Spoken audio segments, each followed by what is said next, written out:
Uncle, can we get start, Uncle?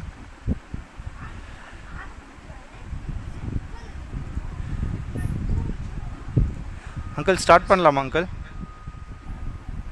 Yes. பண்ணலாம். Okay. Ready? Prayer.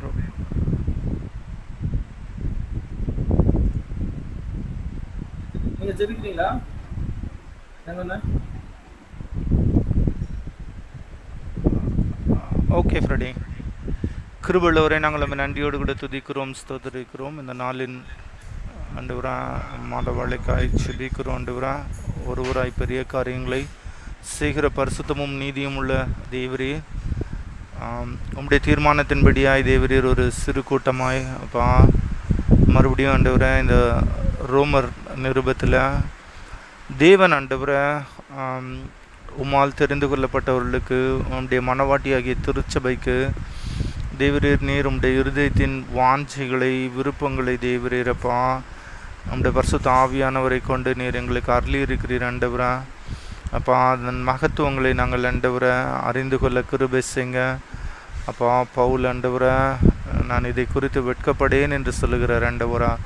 அப்பா அது ஆண்டவரை அவ்வளவு விசேஷித்த காரியங்கள் நிறைந்தவைகளாக இருக்கிறபடினாலே தேவரே அப்பா நாங்கள் இன்னும் இந்த உலகத்தின் தேவைகளையும் நன்மைகளையும் பாராதபடிக்கு உன்னதமான தேவனை ஆண்டவரை அப்பா எங்கள் பொக்கிஷமாய் பார்க்கும்படிக்கு பரிசுத்த ஆவியானவர் இந்த மாலை வழியில் நீர் எங்களுக்கு உதவி செய்ய வேணுமாய் செபிக்கிறோம் ஆண்டவரை.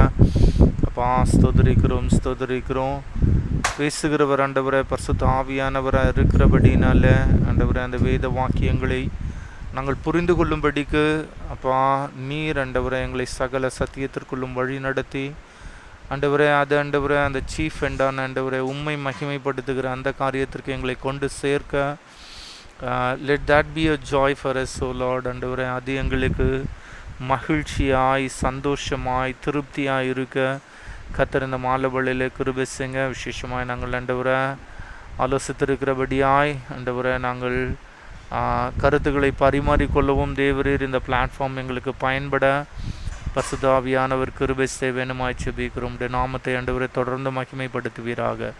இயேசு கிறிஸ்துவின் நாமத்தில் செபிக்கிறோம் ஜீவனுள்ள நல்ல பிதாவே, ஆமென். நம்ம மகிமைப்படுவதாக இந்த வேளையிலும் ஸ்டடிக்கு ஆண்டவராக இயேசு கிறிஸ்து நாமத்தினாலே எல்லாரையும் வரவேற்கிறோம்.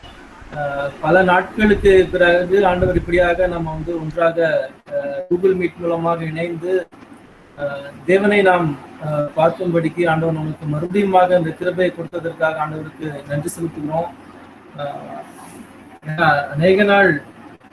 அநேக காரியங்களை தேவன் இந்த ரெஃபர்மேஷன் பைபிள் ஸ்டடி மூலமாக என்னுடைய வாழ்க்கையில பர்சனலா அநேக தேவன் செய்திருக்கிறார். தேவன் யார், அவர் அந்த ரட்சிப்பு என்றால் என்ன, இந்த சுவிசேஷம் எப்படிப்பட்டது, அதனுடைய மேன்மையை பார்க்கும்படிக்கு நம்மளுடைய கண்களை திறக்கும்படிக்கு ஆண்டவர் இந்த காரியங்களை பயன்படுத்தினதற்காக ஆண்டவருக்கு நன்றி செலுத்துகிறேன்.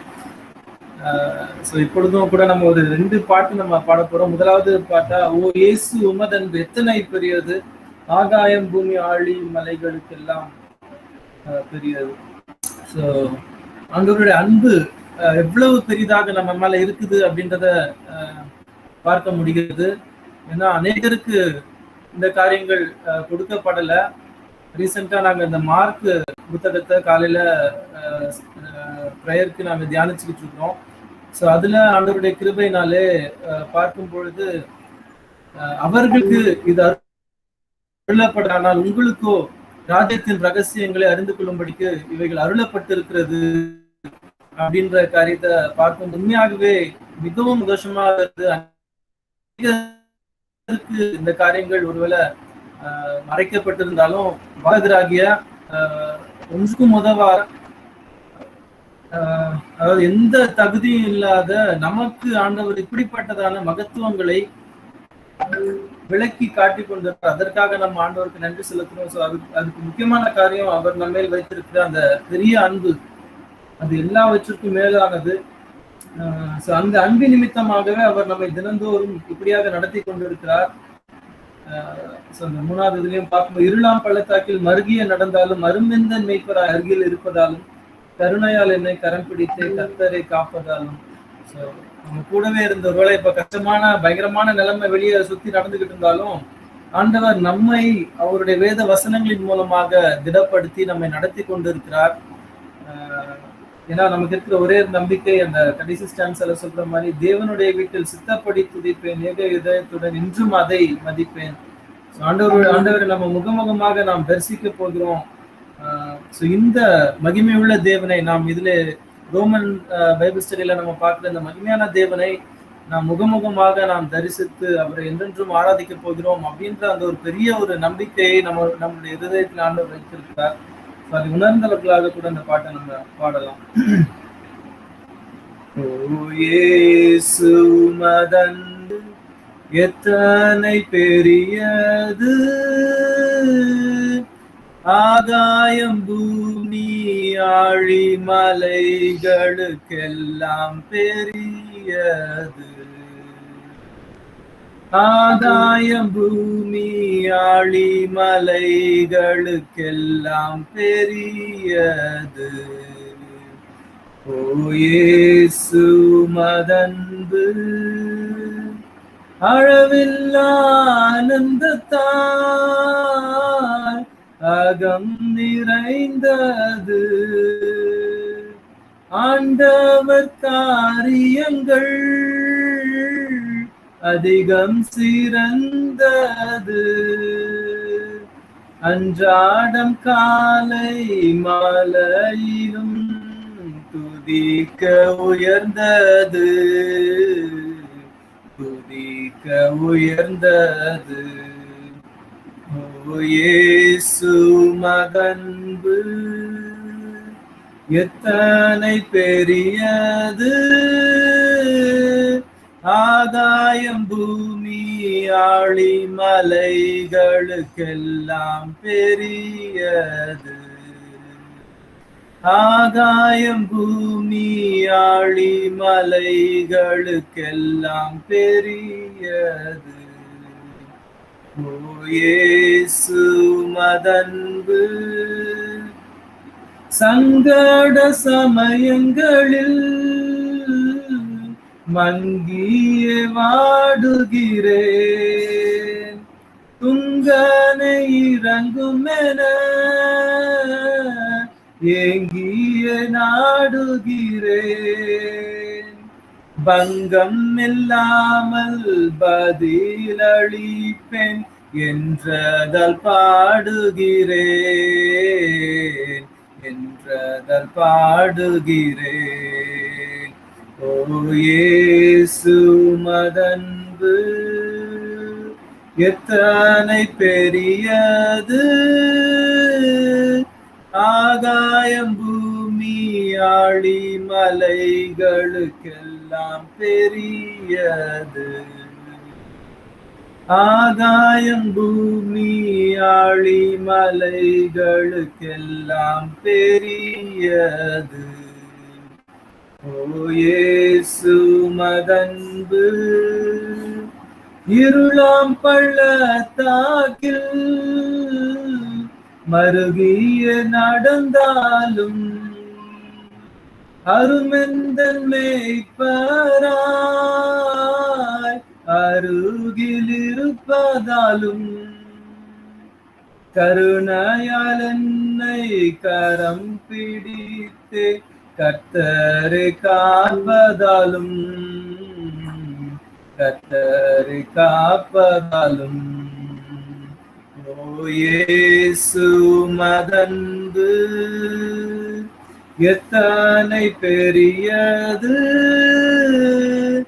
ஆகாயம் பூமி ஆழி மலைகளுக்கெல்லாம் பெரியது. ஆகாயம் பூமி ஆழி மலைகளுக்கெல்லாம் பெரியது. ஓ இயேசு மதன்பு குறைவுள்ளனானாலும் கூடவே இருக்கின்றீர், நிறைவாம் பள்ளத்தாக்கில் மெதுவாக நடத்துகிறீர். இறைவனாமேசு எல்லாவற்றிலும் திருப்தியாக்குகிறீர், திருப்தியாக்குகிறீர். ஓ இயேசு மதன்பு எத்தனை பெரியது, ஆகாயம் பூமி ஆழி மலைகளுக்கெல்லாம் பெரியது. ஆகாயம் பூமி ஆழி மலைகளுக்கெல்லாம் பெரியது. ஓ இயேசு மதன்பு தேவனுடைய வீட்டில் சித்தப்படி துதிப்பேன், ஏக இதயத்துடனே என்றும் அதை மதிப்பேன். ஆராதிக்க அருகராமேசு அல்லேலூயா ஆமென், அல்லேலூயா ஆமென். ஓ இயேசு மதன்பு எத்தனை பெரியது, ஆகாயம் பூமி ஆழி மலைகளுக்கெல்லாம் தெரியாது. ஆகாயம் பூமி ஆழி மலைகளுக்கெல்லாம் பெரியது. ஓ இயேசு மதன்பு. இந்த வழியில் இன்னொரு பாட்டு கூட நம்ம பாடலாம். நான் உம்மை பற்றி இரட்சகாவின் வெட்கம் அடையேன், பேரன்பை குறித்தாண்டவா நான் சாட்சி கூறுவேன். இந்த ஆண்டவருடைய அந்த மகிமையை சிலுவையிலே அவர் முழுமையாக வெளிக்காட்டியிருந்தார். ஸோ அந்த மகிமையை பார்க்கும்படிக்கு, அதை அனுபவிக்கும்படிக்கு, அதை உணர்ந்து அதன் மூலமாக நாம் உண்மையாகவே ஆனந்திக்கும்படிக்கு தேவன் நமக்கு கிருபையாக இந்த ரிஃபர்மேஷன் பைபிள் ஸ்டடியை கொடுத்திருந்தார்னு தான் சொல்லணும். ஏன்னா அது வரைக்கும் ஒருவேளை எப்படிப்பட்டதான சுவிசேஷம், இந்த சுவிசேஷம் என்பது இவ்வளவு மகத்துவமானது என்பதை அறியாமல் இருந்திருக்கிறேன். ஆனால் இவ்வளவு பெரிதான சுவிசேஷம் அப்படின்னு அதை பார்க்கும் பொழுதுதான் இதை குறித்து நம்ம கொஞ்சமும் அசதியாகவும் இருக்கக்கூடாது, அதே நேரத்தில் வெட்கமும் படாமல் நாம் இதை அறிவிக்க வேண்டியது மிக அவசியமாக இருக்கிறது அப்படின்றதையும், அதுக்கு முன்னாடி நம்மளுடைய இருதயத்துல இதனாலே ஒரு வருகிறதான அந்த பெரிய ஒரு சந்தோஷம், மகிழ்ச்சி, இல்லை ஆண்டவர் நமக்கு எவ்வளவு பெரிதான ஒரு காரியத்தை நமக்கு செய்திருக்கிறார் அப்படின்ற காரியத்தை பார்க்கும்போது அது உண்மையாகவே நம்ம எல்லாருக்குமே கிட்டத்தட்ட அந்த ஒரு சந்தோஷத்தையும் மகிழ்ச்சியும் அது ஏற்படுத்தியிருக்கோம். அது இது நம்மளால உண்டான காரியம் அல்ல, இது முழுவதுமாக தேவன் நம்முடைய இருதயத்திலே செய்கிற ஒரு காரியம். அந்த 3வது இதுலயும் வல்ல வாக்கின் உண்மையை கண்டு உணர செய்தீர். வெறும் காண்பது மாத்திரம் அல்ல, ஆனால் அவருடைய வேதத்தின் அந்த உண்மைகளை, சத்தியத்தை நாம் கண்டு இருதயத்திலே உணர்ந்து அதன் மூலமாக நாம் அவரை உண்மையான இருதயத்தோடு ஆராதிக்கும்படிக்கு ஆண்டவர் நமக்கு ஒரு பெரிய ஒரு சாக்கியத்தை ஏற்படுத்தி கொடுத்திருக்கிறார். அது மாத்திரம் இல்ல, அவர் ஆரம்பித்திருக்கிறதை முடிவு பரியந்தம் நடத்துவார். நம்மளில அந்த நற்கிரியை ஆரம்பித்திருக்கிற தேவன் அதை முடிவு பரியந்தம் நடத்த வல்லவராக இருக்கிறார். எல்லா சூழ்நிலைகளிலும் அவரே நம்மை பாதுகாத்து நம்மை அவருடைய சாயலுக்கு ஒப்பான சாயலுக்கு நேராக மறுரூபமாக்கி கொண்டே இருக்கிறார். அதற்கு அவர் இந்த பைபிள் ஸ்டடியும் ஒவ்வொரு வாரத்திலும் ஆண்டவர் நமக்காக பயன்படுத்தி கொண்டிருக்கிறார். ஸோ இப்படியாக தேவன் நம்முடைய வாழ்க்கையில செய்து வருகிற அந்த பெரிய காரியம். ஸோ எப்பொழுதும் கூட அந்த ஒரு உணர்வோடு கூட நம்ம அந்த 2வது பாட்டையும் நம்ம பாடலாம். அந்த உண்மையான ஆனந்தம் உடையவர்களாக, வாயினால் அல்ல. ஒருவேளை அந்த உண்மையான ஆனந்தம் நமக்கு இல்லை அப்படின்னா நம்ம ஆண்டவரிடத்துல கெஞ்ச வேண்டியது அவசியம். ஆண்டவரே, இந்த சத்தியத்தை அறிந்து கொள்ளும்படிக்கு, உணர்ந்து கொள்ளும்படிக்கு உணர்வுள்ள இருதயத்தை எனக்கு தாங்க அப்படின்னு சொல்லி நம்ம கேட்க வேண்டியது மிக அவசியமாக இருக்கிறது. நான் உம்மை பற்றி ரட்சகா விண்வெட்கம் அடையேன். பேரன்பை குறித்தாண்டவா நான் சாட்சி கூறுவேன். சிலுவை அண்டையில் நம்பி வந்து நிற்கையில் பாவபாரம் நீங்கி வாழ்வடைந்தேன். எந்த நேரமும் எனதுள்ளத்திலும் பேரானந்தம் பொங்கி பாடுவேன். உந்தன் நல்ல நாமத்தை நான் நம்பி சார்வதால் நீர் கைவிடீர் வேளையை காப்பீர் தேவாவியார். சிலுவை அண்டையில் நம்பி வந்து நிற்கையில் பாவபாரம் நீங்கி வாழ்வடைந்தேன். எந்த நேரமும் எனதுள்ளத்திலும் பேரானந்தம் பொங்கி பாடுவேன். மாவல்ல வாக்கின் உண்மையை கண்டுணர செய்தீர். நானோ புவித்த பொருளை விடாமல் காக்கிறீர். சிலுவை அண்டையில் நம்பி வந்து நிற்கையில் பாவபாரம் நீங்கி வாழ்வடைந்தேன். எந்த நேரமும் எனதுள்ளத்திலும் பேரானந்தம் பொங்கி பாடுவேன். நீர்மாட்சியோடு வருவீர் அப்போது களிப்பேன். வாசஸ்தலம் கொடுப்பீர் மெய் பாக்கியம் அடைவேன்.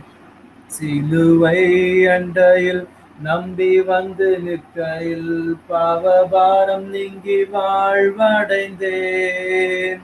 எந்த நேரமும் எனதுள்ளத்திலும் பேரானந்தம் பொங்கி பாடுவேன். இந்த ரெண்டாவது ஸ்டான்ஸ்ல பார்க்கணும்ல, உந்தன் நல்ல நாமத்தை நான் நம்பி சார்வதால், ஏதோ அது நம்மளுடைய முயற்சினாலே நாம் செய்தது அல்ல, அது முழுவதுமாக தேவனே அந்த விசுவாசத்தை நம்பிக்கையை நமக்குள்ளாக கொடுத்து நாம் அவரையே சார்ந்திருக்கும்படிக்கு நம்மளுடைய வாழ்க்கையில் அவர் எல்லாவற்றையும் செய்திருக்கிறார். அண்ட் அவர் நம்மை ஒரு நாளும் கைவிடாமல் அந்த முடிவு பரியந்தம் நடத்துவதற்கு அவர் வல்லமையுள்ள தேவனாக இருக்கிறார்.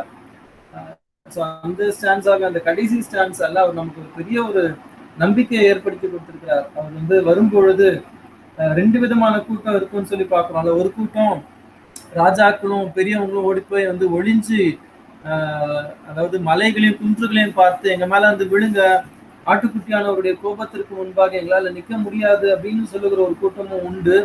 ஆனால் நம்மை அந்த கூட்டத்திலிருந்து பிரித்து எடுத்து அவர் வரும்பொழுது நாம் கழித்து அவருக்கு முன்பாக எதிர்கொண்டு சென்று அவரோடு கூட மேகத்தில் எடுத்துக்கொள்ளப்படும்படிக்கு தேவனே நம்மை ரட்சித்து அவரே நம்மளுடைய வாழ்க்கையில் அந்த விசுவாசத்தை நமக்குள்ளாக கொடுத்து அவரே நம்மை முழுவதுமாக காப்பாற்றி நம்மை அவருடைய சாயலுக்கு ஒப்பான சாயலுக்கு நேராக நம்மை மறுரூபமாக்கி கொண்டே இருக்கிறார்.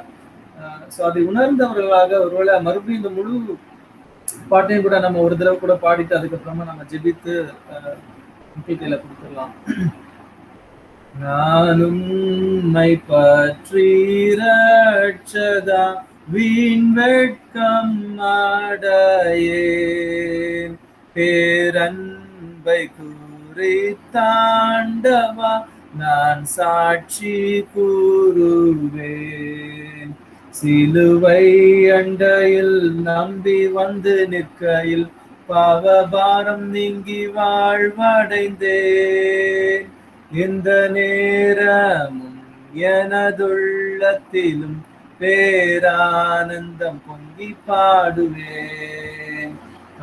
உந்தன் நல்ல நாமத்தை நான் நம்பி சார்வதால் நீர் கைவிடீர் வேளையை காப்பீர் தேவாவியார்.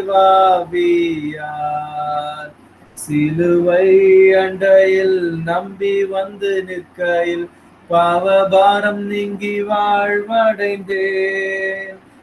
இந்த நேரம் எனதுள்ளத்திலும் பேரானந்தம் பொங்கி பாடுவேன். நீர்மாட்சியோடு வருவேன், அப்போது கழிப்பேன். ஓர் வாசஸ்தலம் கொடுப்பீர், மெய் பாக்கியம் அடைவேன். சிலுவை அண்டையில் நம்பி வந்து நிற்கையில் பாவபாரம் நீங்கி வாழ்வடைந்தேன். எந்த நேரமும் எனதுள்ளத்திலும் பேரானந்தம் பொங்கி பாடுவேன். நல்ல பிதாவே, இந்த நல்ல வேலைக்காக உங்களுக்கு நாங்கள் நன்றி செலுத்துகிறோம் கர்த்தாவே. ஆண்டவரே அப்பா, ஆம் சுவாமி ஆண்டவரே, நீர் எவ்வளவு நல்லவர் ஆண்டவரே கர்த்தாவே. ராஜா, எங்களுடைய வாழ்க்கையில ஆண்டவரே நீர் ஆண்டவரே சர்வ ஆளுமையுள்ள தேவனாக ஆண்டவரே எங்களை ஆண்டவருடைய கிருபையினாலே ராஜா ரட்சித்து கர்த்தாவே அப்பா, உங்களுடைய கோபாக்கினின் பிள்ளைகளாக இருந்த எங்களை நீர் ஆண்டவருடைய கிருபையினாலே உங்களுடைய இரக்கத்தினாலே எங்களை ரட்சித்து ஆண்டவரே அப்பா, உண்மை விசுவாசிக்கும்படிக்கு ஆண்டவரே நீர் எங்களுக்கு கிருபைகளை கொடுத்து ஆண்டவரே அந்த விசுவாசம் ஆண்டவரே தினந்தோறும் வளரும்படிக்கு ஆண்டவருடைய வேத வசனங்களை நீர் எங்களுக்கு கொடுத்து எங்களை அனுதினமும் நடத்தி கொண்டிருக்கிற நல்ல தயவிற்காக உங்களுக்கு நாங்கள் நன்றி செலுத்துகிறோம் கர்த்தாவே. ஆண்டவரே உடைய அன்பு பெரியது, ஆண்டவரே உடைய இரக்கம் பெரியது, உடைய கிருபை பெரியது கர்த்தாவே. ஆண்டவரே இது மாறாதது கர்த்தாவே. ராஜா ஆண்டவரே இந்த வழியிலும் கூட சுவாமி மறுபடியுமாக ஆண்டவரே நாங்கள் இப்படியாக ஆண்டவரை இணைந்து ஆண்டவரே அப்பா அந்த ரோமன்ஸ் ஆண்டவரே புத்தகத்தை நாங்கள் படிக்கும்படிக்கு அதிலே ஆண்டவரே அப்பா உடைய மகிமையை பார்க்கும்படிக்கு ஆண்டவரே சுவிசேஷத்தின் மேன்மையை நாங்கள் கண்டு உணர்ந்து ஆண்டவரே அப்பா ஆண்டவரே நீர் எங்களுக்கு செய்திருக்கிற ஆண்டவரே அந்த மகா பெரிய ஆண்டவரே அப்பா அந்த நீர் எங்களுக்கு பாராட்டியிருக்கிற அந்த கிருபையை நாங்கள் ஆண்டவரே அதிலே உணர்ந்து ஆண்டவரே நன்றி உள்ள இருதயத்தோடு ஆண்டவரே ஆராதிக்கும்படிக்கு ஸ்தோத்திரிக்கும்படிக்கு ஆண்டவரே அப்பா நீர் எங்களுக்கு கிருபை செய்து கொண்டே இருக்கிறபடினால உங்களுக்கு ஸ்தோத்திரம் ராஜா. அந்த வழியில கூட சுவாமி நீங்க எங்களோடு பேசுங்க ராஜா. ஆண்டவரே அப்பா ஆண்டவரே கனெக்டா இருக்கிற ஒவ்வொருத்தரோடும் ஆண்டவரே நீங்க ஆண்டவரே பேச வேண்டுமா ஜெபிக்கிறோம். ஆண்டவரே அங்கிளை மறைத்து நீர் வெளிப்பட வேண்டுமா ஜெபிக்கிறோம் சுவாமி. ஆண்டவரே அப்பா பேசுகிற வார்த்தைகள் ஒவ்வொன்றும் ஆண்டவரே அப்பா ஆவியானவரினாலே ஆண்டவரே அருளப்பட்டதாக கர்த்தாவே நீர் ஆண்டவரே அப்பா எங்களுடைய இருதயத்திலே நீர் ஆண்டவரே அப்பா அந்த வார்த்தைகளை கொண்டு ஆண்டவரே அப்பா ஆண்டவரே எங்களுடைய இருதயங்களை உயிர்ப்பிக்க வேண்டுமாய் கெஞ்சுகிறோம் கர்த்தாவே. பலப்படுத்தும் வழி நடத்தும் இயேசு கிறிஸ்து மூலம் வேண்டிக்கிறோம் ஜோல பிதாவே. ஆமென். Over to uncle. Okay, before uncle கிட்ட போகிறதுக்கு முன்னாடி ப்ராப்ளி ஜஸ்ட் நான் ஒரு சில காரியங்களை சொல்லிடுறேன், அதுக்கப்புறம் Joshua might add something. Okay, இப்போது இந்த ஆன்லைனில் லைக் சென்னை பீப்புள் இருக்காங்க, Prabhu, Sudha, Imai, and then Joshua, myself, Muthu, and then Manivannan, okay, Sudarshan, இவங்க எல்லாமே இருக்காங்க, Freddy. Other then that like batch 7லேருந்து ஒரு சில ஸ்டூடெண்ட்ஸும் ஜாயின் பண்ணியிருக்காங்க. லைக் ஜாஷுவா மணி குரோம்பேட்லேருந்து ஜாயின் பண்ணியிருக்காங்க, ரேவதி சிஸ்டர் அண்ட் வந்து டெல்சி சிஸ்டர் ஃப்ரம் வந்து B7 கெல்லிஸ்லேருந்து ஜாயின் பண்ணியிருக்காங்க. மர்சின் நம்ம மிஷினரியாக பாட்னா பகுதியில் அந்த அங்கே வேலை செய்கிற அவங்க ஜாயின் பண்ணியிருக்காங்க. கிப்சன் வந்து குஜராத்தில் இருந்து ஜாயின் பண்ணியிருக்காங்க. சுந்தர் பிரதர் வந்து மிடில் ஈஸ்ட்லேருந்து ஜாயின் பண்ணியிருக்காங்க. அப்புறம் ஃப்ரெடியோட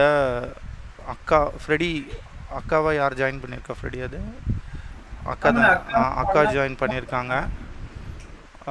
ஸோ இப்போது பரிமல் அப்படின்னு ஒரு ஐடியில் ஒருத்தங்க இருக்கீங்க, நீங்கள் யாருன்னு ஜஸ்ட்டு நீங்கள் ப்ளஸ் சக்தி பால் அப்படின்னு விஜயகுமார் யாருன்னு ஜஸ்ட்டு உங்களை ஹலோ அப்படின்னு உங்களை இன்ட்ரடியூஸ் பண்ணிட்டீங்கன்னா ஓகே. ப்ராப்ளி நீங்கள் நாகர்கோவிலேருந்து ஜாயின் பண்ணியிருக்கீங்களா இல்லை வேறு எங்கேயாவது ஜாயின் பண்ணியிருக்கீங்களா அப்படின்னு ஜஸ்ட்டு அன்மியூட் பண்ணிட்டு சொன்னீங்கன்னா பெட்டராக இருக்கும். ஓகே, ப்ரைஸ் லார்ட் அண்ணா. என்னுடைய பேர் ஃபெபா, பரிமல் என்னுடைய ஹஸ்பண்ட். அண்ட் நாங்கள் எம்பிடிசி ஸ்டூடெண்ட்டு. லிங்க் அனுப்பிச்சிருந்தாங்க. ஸோ பெங்களூர்ல you welcome. Thanks. Okay uncle, நீங்கள் ஏதாவது சொல்லணுமா அங்கிள்?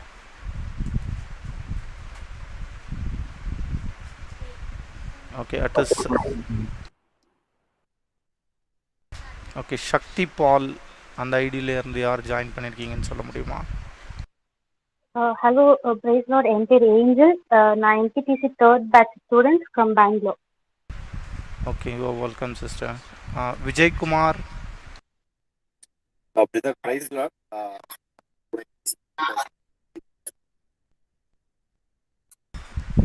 பிரதர் உங்கள் வாய்ஸ் பிரேக் ஆகுது. Brother, MPTC third batch student. Bangalore. Okay, okay. All are welcome from Bangalore. Joshua, you want to add something?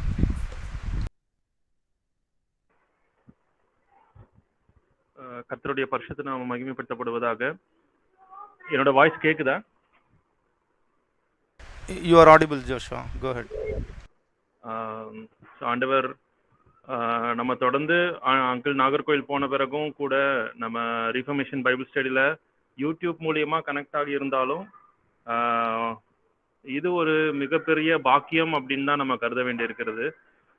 நம்ம மறுபடியுமாக அந்த Google மீட்ல நம்ம எப்படியே போன வருஷத்துல கனெக்ட் பண்ணி கொண்டிருந்த மாதிரியே மறுபடியுமாக கனெக்ட் பண்ணி அந்த இடத்துல விட்ட அந்த வசனத்திலிருந்து நம்ம மறுபடியும் ஆரம்பிக்கும்படிக்கு தேவனாகிய கர்த்தர் நமக்கு உதவி செய்திருக்கிறார் அப்படின்னு தான் நம்ம இதை பார்க்க வேண்டியிருக்கிறது. ஆனாலும் நம்ம தொடர்ந்து நாகர்கோவில் மக்களுக்காகவும் நம்ம தொடர்ந்து ஜெபம் பண்ணி கொள்ளலாம். அவங்களும் கூடிய விரைவில் இதில் கனெக்ட் ஆகவும் ஆண்டவர் சுத்தமான அவங்க யூடியூப்ல பார்த்து கொண்டிருக்க வாய்ப்பு உண்டு. ஸோ அவங்களும் கூட இந்த வசனத்தில் தொடர்ந்து வளரும்படிக்கு அவங்களுக்காக நம்ம தொடர்ந்து ஆண்டவரிடத்துல அவருடைய கிருபைக்காக நம்ம கெஞ்சலாம். இந்த வேளையிலையும் நம்ம இந்த ஒரு மோசமான ஒரு சூழ்நிலையில் ஒரு பேண்டமிக் ஒரு செகண்ட் வேவ் ஆஃப் பேண்டமிக் ரொம்ப சீரியஸாக போய்கொண்டிருக்கக்கூடிய சூழ்நிலையில் அநேக உபத்திரவமான காரியங்களை கேள்விப்பட முடிகிறது, பார்க்க முடிகிறது. மக்களோடு மக்களாக அழுகிறவர்களோடு அழுகிறவர்களாக அவர்களோடு கூட நிற்கும் பொழுது அது எவ்வளவு வேதனை என்பதை உணர முடிகிறது. ஆனாலும் எல்லாவற்றிற்கும் மேலாக நமக்கு ஆண்டவர் கொடுத்திருக்கிற நம்பிக்கை தேவன் மாத்திரமே, அவருடைய ரட்சிப்பு. நம்ம பாடல் ஆராதனையிலே நம்ம கவனிச்ச மாதிரியா நமக்கு ஆண்டவர் நித்தியத்தை பரிசாக மிக வெளியேறப்பெற்ற ஒரு பொக்கிஷமாக அதை கொடுத்து ஒரு மிகப்பெரிய நம்பிக்கையை தேவன் நமக்கு கொடுத்திருக்கிறார். அதை நாம் உண்மையாகவே ஆசீர்வாதமாக காண வேண்டுமானால் நம்ம வேத வசனத்திலே இன்னும் அதிகமாக நம்ம தேவனோடு கூட உறவாட வேண்டியது, தேவனை இன்னும் அதிகமாக அறிய வேண்டியது அவசியம். வேதத்தின் வெளிச்சத்திலே மாத்திரமே நம்ம விசுவாசத்தை பெற முடியும் அப்படின்பதை நம்ம கவனிச்சிருந்திருக்கிறோம். அதை நம்ம விசுவாசிக்கிறோம், அதை நம்மளுடைய வாழ்க்கையில அனுபவிச்சிருந்திருக்கிறோம். ஸோ இன்னும் அதிகமாக நம்ம தேவனை அறியும் பொழுது, தேவனை கிட்டி நெருங்கும் பொழுது நாம் இந்த நம்மளை சுற்றி இருக்கக்கூடிய எல்லா காரியங்களுக்கும் மேலாக நம்ம தேவனிலே மகிழவும் தேவனிலே களி கூறவும், அது ஏதோ ஒரு சுயநலமான காரியமாக மாத்திரம் சுயநலமாக இல்லாமல் நாம இந்த வேலையிலேயும் கூட நம்ம மற்றவர்களுக்கு எப்படி இந்த காரியங்களில் உதவி செய்ய முடியும், மற்றவர்களும் கூட இந்த தேவனுடைய அன்பை எப்படி பெற்றுக்கொள்ள முடியும் அப்படின்ற அந்த ஒரு மிஷனல் சிந்தனையோடு கூட நம்ம செயல்படவும் கூட நம்மளை அது நடத்தக்கூடியதாக இருக்கிறது. அதுதான் நமக்குள்ளார இதுவரைக்கும் ஆண்டவர் நமக்குள்ளார நடத்தி கொண்டிருக்கக்கூடிய காரியம். நாம் தேவனிலே மகிழ்கிறோம், தேவனிலே களி கூறுகிறோம், அவருடைய ரட்சிப்பிலே களி கூறுகிறோம். அதே வேளையிலே கஷ்டப்பட்டு கொண்டிருக்கிற அந்த மக்களுக்கு அவருடைய கிருபையினாலே உதவி செய்யும்படிக்கும் ஆண்டவர் நம்மளை பணிப்பித்து கொண்டிருக்கிறார். ஸோ இந்த காரியமானது, இந்த வேத பாடமானது நமக்கு விசுவாசத்தை அருளக்கூடியதாக, விசுவாசத்தினுடைய கிரியைகளை அருளக்கூடியதாக நமக்கு தொடர்ந்து இந்த காரியங்கள் உதவி செய்யும் அப்படிங்கிறதுல நமக்கு ஒரு சந்தேகமும் கிடையாது. அப்பேற்பட்ட காரியத்தை ஆண்டவர் நமக்கு மறுபடியுமாக ஈவாக கொடுத்திருக்கிறார். அதற்காக நாம் தேவனை துதிப்போம், தேவனுக்கு நன்றி செலுத்துவோம். தொடர்ந்து இந்த வேத பாடத்திலே நாம இணைந்து நேரம் எடுத்து ஒதுக்கி நாம கற்றுக்கொள்வதற்கு நம்ம பிரயாசப்படுவோம். அதிக நேரம் எடுத்துக்கொள்ளாம நம்ம சீக்கிரம் ஐசக் அங்கிள்கிட்ட கொடுத்துடலாம். பேட்ச் 7ல கனெக்ட் ஆகி இருக்கக்கூடிய ஒரு சிலர் ஐசக் அங்கிள் எம்பிடிசியினுடைய அந்த மெட்டீரியலை அவங்க தான் ப்ரிப்பேர் பண்ணி அதை பில்ட் பண்ணி எங்களை எல்லாவற்றையும் ஆண்டவர் அவருடைய கைகளினாலே உருவாக்கும்படிக்கு ஆண்டவர் அவரை உபயோகப்படுத்தினார். ஐசக் அங்கிள் எங்களுக்கு கிடைத்த மிக பெரிதான பாக்கியம். அவராலே நாங்கள் தொடர்ந்து தேவனுடைய வார்த்தையை கற்றுக்கொண்டு வருகிறோம்.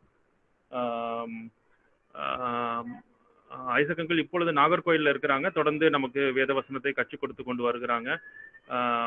Over to Isaac uncle R Elango brother. Okay, அடுத்தது வந்து சிஸ்டர் கல்பனா B7லேருந்து அவங்க ஜாயின் பண்ணியிருக்காங்க. Jeba brother B7 Chromepet. அப்புறம் அருள்மோகன் ஃப்ரம் வந்து நாகர்கோவில் ஜாயின் பண்ணியிருக்காங்க. So all are welcome. Over to uncle. Mostly எல்லாருமே மியூட்டில் இருங்க. தென் வந்து வீடியோவும் நீங்கள் சுவிட்ச் ஆஃப் பண்ண முடியும், ஏன்னா ஆன்லைனில் போயிட்டுருக்கு. ஸோ வீடியோவும் சுவிட்ச் ஆஃப் பண்ணி வச்சிங்கன்னா பெட்டராக இருக்கும் கொஞ்ச நேரத்துக்கு. அதுக்கப்புறம் எண்ட் ஆஃப் த செஷனில் அங்கிள் என்ன ப்ரப்போஸ் பண்ணியிருக்காங்க அப்படின்னா, எல்லாருமே அன்மியூட் பண்ணிட்டு we will have a kind of a discussion.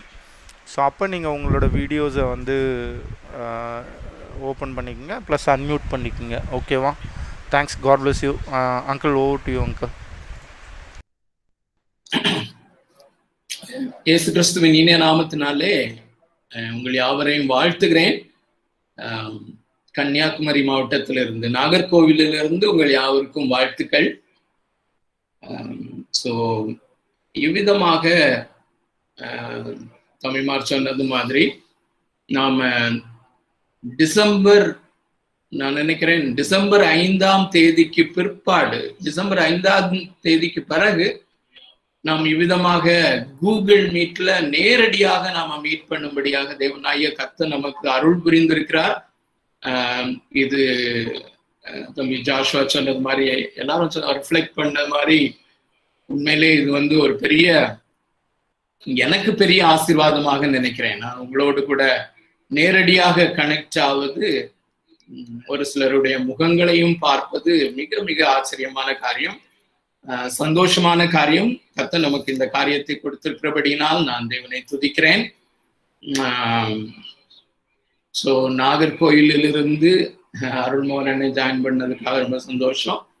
அதுபோல பஹ்ரைன், பெங்களூர், மற்ற இடங்களிலிருந்து ஜாயின் பண்ணியிருக்கிற ஒவ்வொருவருக்கும் விசேஷமாக இயேசு கிறிஸ்து நாமத்தினாலே வாழ்த்துக்களை தெரிவித்துக் கொள்கிறேன்.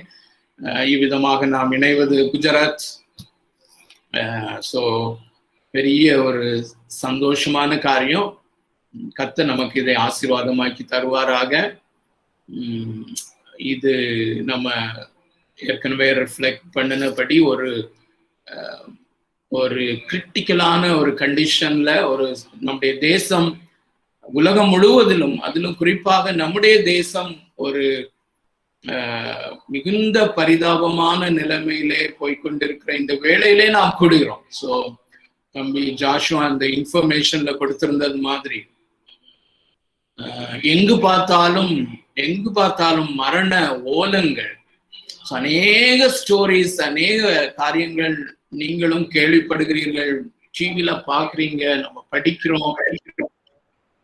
ஒரு வாரத்துக்கு முன்பதாக வேர்ல்ட் ஹெல்த் ஆர்கனைசேஷனுடைய டைரக்டர் ஜெனரல் சொன்ன ஒரு காரியம், what is happening in India is beyond heart braking அப்படின்னு சொன்னார் ஒரு வாரத்துக்கு முன்னாடி. அதாவது இருதயத்தை நொறுக்குகிற ஒரு காரியம், இருதயத்தை நொறுக்குகிறது என்கிறதற்கு மேலாக ஒரு வார்த்தை இருக்குமானால் அந்த நிலைமையிலே இந்தியா போய்கொண்டிருக்கிறது என்று சொல்லி. So it's beyond heart breaking, very much beyond. இன்னைக்கு காலையில நியூஸ்ல பார்த்த ஒரே ஒரு காரியத்தை நான் சொல்ல விரும்புகிறேன். நீங்களும் கண்டிப்பா ஒருவேளை பார்த்திருப்பீங்க. பூனால ஒரு வீட்டுல ஒரு 18 மாத குழந்தை 18 மாத குழந்தையோடு கூட ஒரு 18 மாத குழந்தை 3 நாட்களாக அவங்களுடைய அம்மாவுடைய அந்த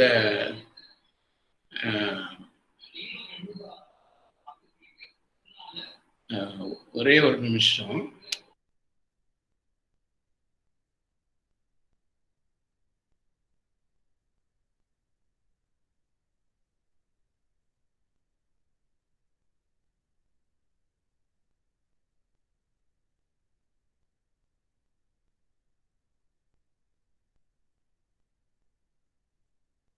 சாரி. ஓகே. ஸோ ஒரு பூனால ஒரு வீட்டில் 18 மாத குழந்தை 3 நாட்களாக அவர் அந்த பிள்ளையினுடைய அந்த குழந்தையினுடைய தாயாரோடுன்னா செத்து போன பிணமாக டெட் பாடியோட 3 நாட்கள் இருந்திருக்கிறது, ஒன்றுமே சாப்பிடாதபடி. ஸோ கடைசியிலே தகவல் கிடைத்தது 3 நாட்களுக்கு பின்பு. ஸோ இந்த மாதிரி ஸ்டோரிஸை நம்ம நிறைய கேட்குறோம், நிறைய பார்க்கிறோம். அதன் மத்தியிலே மரண ஓலங்கள் தெருக்களிலே, வீடுகளிலே, சிட்டிஸ்ல, முழு சிட்டியாக, முழு பட்டணங்களாக, முழு கிராமங்களாக மரண ஓலங்கள். ஸோ அதன் மத்தியிலே நமக்கு கான்ஃபிடன்ஸை கொடுப்பது அல்லது நமக்கு ஆறுதலை கொடுப்பது, நமக்கு கான்ஃபிடன்ஸை கொடுப்பது தேவனாகிய கர்த்தருடைய வார்த்தை. அதிலும் குறிப்பாக இந்த ரோமருக்கு எழுதின நிருபம் இது மிகவும் நமக்கு இந்த காலகட்டத்திற்கு மிகவும் ரெலவென்டாக இருக்கிறது. ஆகையினாலே தேவன் தாமே இதை நமக்கு ஆசீர்வாதமாக்கி தந்து இந்த சிச்சுவேஷன்ல கோப்பப் பண்ணுவதற்கு அல்லது நாம் என்ன செய்ய வேண்டும் என்று தேவன் விரும்புகிறார் என்பதை காண்பிப்பதற்கு ஏதுவாக தேவன் இதை மாற்றத்தக்கதாக ஜபத்தோடு கூட காணப்படுவோம். கர்த்தர் நமக்கு கிருபை செய்வாராக. ஸோ இப்போ ஆக்சுவலா நம்ம டிசம்பர் மாதம் 5ஆம் தேதி, கடந்த 2020 டிசம்பர் 5ஆம் தேதி நம்ம கடைசியாக முடிக்கும் போது இந்த ரோமருக்கு எழுதின நிருபம் 1வது அதிகாரம் 19வது வசனத்திலிருந்து 32வது வசனம் வரையிலும் உள்ள அந்த வசன பகுதியை, அந்த பேசேஜை நம்ம கற்றுக்கொண்டிருந்தோம்.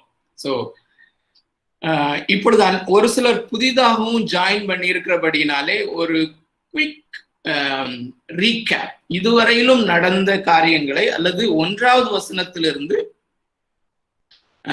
20வது வசனம் வரையிலும் ஒரு மிகவும் வேகமாக ஒரு ரீகேப், ஒரு பிரீஃபா அதை நான் சொல்லிவிட்டு அதற்கு பின்பு நாம இன்றைக்கு படிக்க வேண்டிய காரியத்தை, நம்ம படிக்க வேண்டிய வசன பகுதியை நாம் படிக்க தேவனாகிய கர்த்தர் நமக்கு உதவி செய்வார். தம்பி இளங்கோ சொன்னது போல எப்படியாகிலும் 1 மணி நேரத்திலே நான் இந்த பைபிள் ஸ்டடியை லீட் பண்ணுகிற காரியத்தை நான் முடித்து கொண்டு அவர்களை 10 அல்லது 15 நிமிடங்கள் அல்லது எப்படி ஆண்டு நடத்துறாரோ நம்முடைய கேள்விகளுக்கான பதில் அல்லது உங்களுக்கு வருகிற அடிஷனல் இன்சைட்ஸ், உங்களுக்கு கிடைக்கிற கூடுதலான உள்ளுணர்வுகள், இன்சைட்ஸ், இப்படிப்பட்ட காரியங்களை நாம் கருத்து பரிமாற்றமாக செய்து கொள்ள பரிசுத்த ஆவியானவர் நம்மை வழி நடத்துவாராக. அது நமக்கு மிகுந்த பயனுள்ளதாக இருக்கும் என்று நான் நம்புகிறேன். ஸோ ரோமருக்கு எழுதின நிருபம் மிக முக்கியமான நிருபம் என்பதை ஒரு சிலர் புதிதாக இருக்கிறபடினாலே ஒரு சில வார்த்தைகளினாலே இதனுடைய சிக்னிபிகன்ஸை நான் சொல்ல விரும்புகிறேன். திருச்சபை சரித்திரத்தை நாம் திரும்பி பார்ப்போமானால் 500 ஆண்டுகளுக்கு முன்பதாக 1517வது வருடத்திலே நடந்த அந்த மாபெரும் ரிஃபர்மேஷன், சபை சீர்திருத்தம், அதாவது ரோமன் கத்தோலிக்க மார்க்கம் முழுமையாக உலகத்தை ஆண்டு கொண்டு உலகம் முழுவதிலும் உள்ள திருச்சபைகள் ஒரு இருளுக்குள் இருந்த அந்த காலத்திலே தேவனாகிய கர்த்தர் மார்ட்டின் லூத்தரையும் அவரோடு கூட உள்ள நண்பர்களையும் பயன்படுத்தி ஒரு பெரிய சீர்திருத்தம் உண்டாகி அந்த சீர்திருத்தத்தின் பலனாக சீர்திருத்தத்தோடு கூட ஒரு மகா பெரிய எழுப்புதல் உண்டானது. அது நிமித்தமாக தான் நாம் எல்லாரும் கிறிஸ்தவர்களாக விசுவாசிகளாக இருக்கிறோம். இன்றைக்கு நான் மரித்தாலும் இயேசு கிறிஸ்துவோடு கூட நித்தியமாய் நான் வாழ்வேன் என்கிற அந்த நித்திய ஜீவனை குறித்த ஒரு பெரிய மகிமையான நம்பிக்கை. இதன் மூலமாகத்தான் இந்த ரிஃபர்மேஷனல் ரிவைவல் 1517 ஆண்டிலே நடந்த அந்த சீர்திருத்தத்தோடு கூடிய எழுப்புதல், அது நிமித்தமாக தான் நாம் விசுவாசிகளாக இருக்கிறோம். உலகம் எங்கிலும் உள்ள பல தேசங்களிலே இந்த மிஷனரிஸ் போனதும் அது நிமித்தமாய் புராட்டஸ்டன்ட் திருச்சபை உலக நாடுகளிலே பரவவும் அது ஏதுவாக இருந்தது. இப்ப விஷயம் என்னவென்றால், இந்த 1517 ஆண்டிலே நடந்த இந்த சீர்திருத்தத்தோடு கூடிய இந்த எழுப்புதல் அதற்கு காரணமாக இருந்தது மனிதர்கள் என்று பார்ப்போமே. ஆனால் மார்ட்டின் லூத்தர், அவரோடு கூட சேர்ந்த நண்பர்கள், மிக முக்கியமாக மார்ட்டின் லூத்தர், அதற்காக தேவன் பயன்படுத்தின புஸ்தகம் ரோமருக்கு எழுதின நிருபம். ரோமருக்கு எழுதின நிருபம் 1வது அதிகாரம் 16-17 வசனங்களை மார்ட்டின் லூத்தர் படித்து அதை அடுத்த நாள் அவர் தன்னுடைய இறையியல் மாணவர்களுக்கு, தன்னிடத்திலே பயிலுகிற அந்த இறையியல் மாணவர்களுக்கு அதை எக்ஸ்பிளைன் பண்ணும்படியாக அவர் அதை தியானித்து கொண்டிருக்கும் போது, அதனுடைய அர்த்தங்களை புரிந்து கொள்ள முயற்சி செய்து கொண்டிருக்கும் போது, செயின்ட் அகஸ்டின் எழுதின அந்த குறிப்புரையை, அந்த கமெண்ட்ரியை அவர் படித்து அந்த வசனத்தினுடைய சரியான அர்த்தத்தை புரிந்து கொண்டதுதான் அருமையானவர்களே அந்த சீர்திருத்தத்தோடு கூடிய அந்த எழுப்புதலுக்கு காரணமாக இருந்தது என்பது ஒரு பெரிய காரியம். ஆகையினாலே நாம் ரோமருக்கு எழுதின நிருபத்தை நாம் படிக்கும்படியாக எடுக்கும் போது மிகவும் இந்த ஒரு பயபக்தியான உணர்வோடு கூட, இந்த ஒரு காரியத்தோடு கூட நாம் இதை திறப்பது நமக்கு மிகவும் நல்லது. ஆகையினாலே இந்த ரோமருக்கு எழுதின நிருபம் மிக மிக முக்கியமான ஒரு நிருபம். இந்த ரோமருக்கு எழுதின நிருபத்தினாலே மாற்றப்பட்ட அநேக தேவ மனுஷர்கள் இருக்கிறார்கள். அவர்களெல்லாம் சொல்லிக்கொண்டு இப்ப போக முடியாது, இது போதுமானது என்று நினைக்கிறேன். இந்த ரோமருக்கு எழுதின நிருபத்தை படிப்பதற்கான அந்த சிக்னிபிகன்ஸ், அதனுடைய முக்கியத்துவத்தை நாம் புரிந்து கொள்வதற்கு இந்த ஒரு காரியம் போதும்னு நினைக்கிறேன். வருகிற நாட்களிலே இன்னும் ஆண்டு நடத்துவாரானால் மற்ற காரியங்களை நாம் இடையிடையே பார்க்கலாம். இப்போ இந்த 1வது அதிகாரம் 1வது வசனத்திலிருந்து 20வது வசனம் வரையிலும், ஏனென்றால் இன்று நான் படிக்க வேண்டியது 21வது வசனம், 20வது வசனம் வரையிலும் இருக்கிற காரியங்களை நான் சுருக்கமாக சொல்ல விரும்புகிறேன். நன்றாக கவனியுங்கள். தயவு செய்து நீங்கள் வீட்டில தான் இருப்பீங்கன்னு நினைக்கிறேன், மோஸ்ட்லி லாகின் ஆகி. அப்படின்னா நீங்க உங்களிடத்திலே, உங்கள் பக்கத்திலே இந்த வேத புஸ்தகம் இல்லாவிட்டால் தயவு செய்து நீங்கள் வேதாகமத்தை எடுத்துக்கொண்டு ரோமருக்கு எழுதின நிருபம் 1வது அதிகாரத்தை திறந்து வைத்துக் கொள்ளுங்கள். இதுல இருக்கிற அந்த 19வது வசனம் வரையிலும் இருக்கிற அந்த பகுதிகளை நான் சுருக்கமாக சொல்ல முயற்சி செய்கிறேன். நன்றாக கவனியுங்கள். 1வது அதிகாரம் 1வது வசனத்திலிருந்து 3வது வசனம் வரையிலும் ஒரு கடிதத்தை எழுதும் போது முகவுரையாக அந்த நாட்களிலே என்ன எழுதுவார்களோ அந்த முகவுரையை அப்போஸ்தலனாகிய பவுல் எழுதுகிறார். யார் எழுதுவது என்று அப்போஸ்தலனாகிய பவுல் தன்னுடைய அடையாளத்தை அங்கே கூறுகிறார் 1வது வசனத்திலே.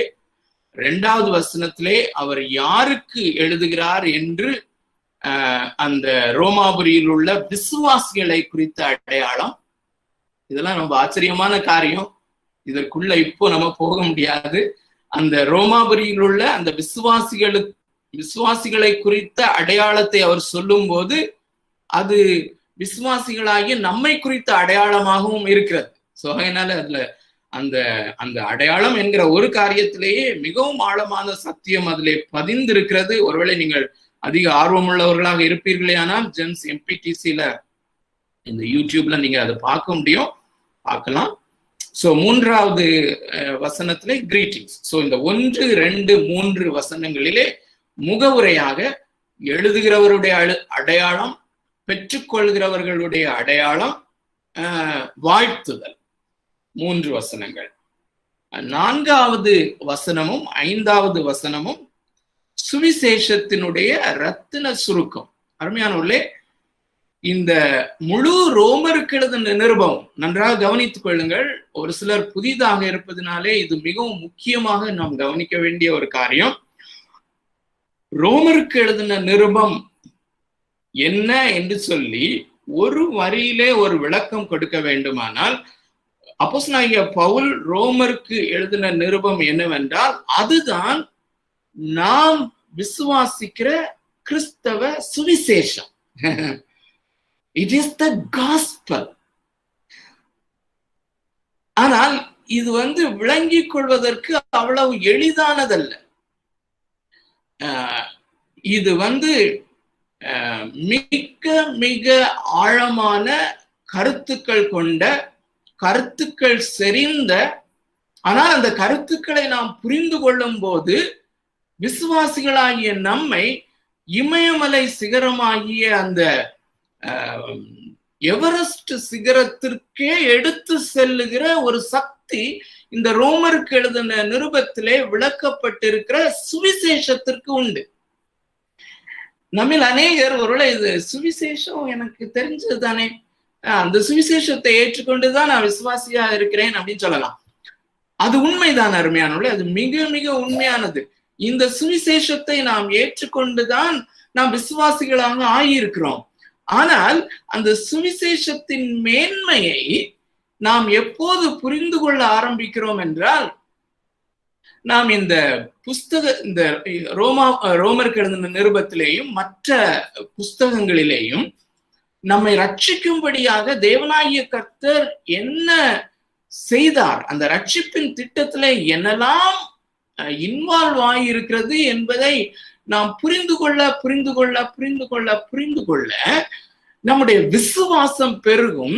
அந்த விசுவாசம் பெருகும் என்பதை நான் மாற்றி வேறே வார்த்தையிலே சொல்வேனே ஆனால் நம்முடைய மகிழ்ச்சி பெருகும். எப்படி ஐயா இந்த ஒரு சிச்சுவேஷன்ல நம்ம மகிழ்ச்சியாக இருக்க முடியும்? இன்றைக்கு காலையிலையும் நான் மெடிடேட் பண்ணுகிற வசனம் ஞாபகத்துக்கு வருகிறபடினாலே அதையும் நான் சொல்லுகிறேன். 2 கொரிந்தியர் 6வது அதிகாரம் 10வது வசனம்.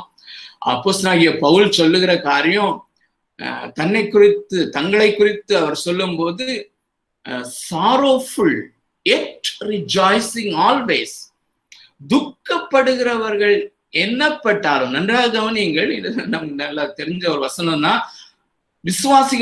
விசுவாசிகளாகிய நம்முடைய வாழ்க்கையை, இந்த உலகத்தில் உள்ள வாழ்க்கையை மிகவும் அழகாக அது எடுத்து காண்பிக்கிறது. என்ன? துக்கப்படுகிறவர்கள் எண்ணப்பட்டாலும் எப்பொழுதும் சந்தோஷப்படுகிறவர்களாக. அந்த ஆல்வேஸ் அப்படிங்கிறது, அந்த வார்த்தையை நான் இன்னைக்குதான் கவனிச்சேன். அருமையானவர்களே, அப்போ துக்கம் கொஞ்ச நேரம். சோ இந்த மாதிரி மரண ஓலங்களை நம்முடைய தேசத்திலிருந்து நாம் டிவி மூலமாக கேட்கும் போது துக்கம் தொண்டையை அடைக்கிறது. அந்த துக்கம் கொஞ்ச நேரம், அதுக்கு பிறகு மகிழ்ச்சி. அப்படி இல்லை, அந்த துக்கத்தின் ஊடே, அந்த துக்கத்தை நாம் அனுபவித்துக் கொண்டிருக்கும் போது, அல்லது தனிப்பட்ட வாழ்க்கையிலே, குடும்பத்திலே, நம்மிலேயும் ஒரு சிலர் ஒருவேளை இப்படிப்பட்ட ஒரு இழப்புகளை அல்லது இந்த பேண்டமிக்னால அஃபெக்ட் பண்ணப்படுகிற நமக்கு அருமையானவர்கள் ஒருவேளை பாதிக்கப்பட்ட நிலைமையில இருக்கலாம், இல்லாட்டி ஒருவேளை மரித்து கூட போயிருக்கலாம். அதன் மத்தியிலே அந்த துக்கத்தை தாங்க முடியாதபடி, அதை ஹேண்டில் பண்ண முடியாமல் இருக்கும்போது கொஞ்சம் நீங்க உள்ள திரும்பி பார்த்தீங்கன்னா, அல்லது ரோமருக்கு எழுதின நிருபத்திலிருந்து நம்மை ரட்சிக்கும்படியாக தேவன் என்ன செய்திருக்கிறார், என்ன செய்து கொண்டிருக்கிறார், என்ன செய்ய போகிறார் என்கிற காரியத்தினுடைய அந்த மகத்துவத்துக்கு நேராக நம்முடைய கண்களை திருப்பும் போது, நம்முடைய இருதயத்தின் கண்களை திருப்பும் போது,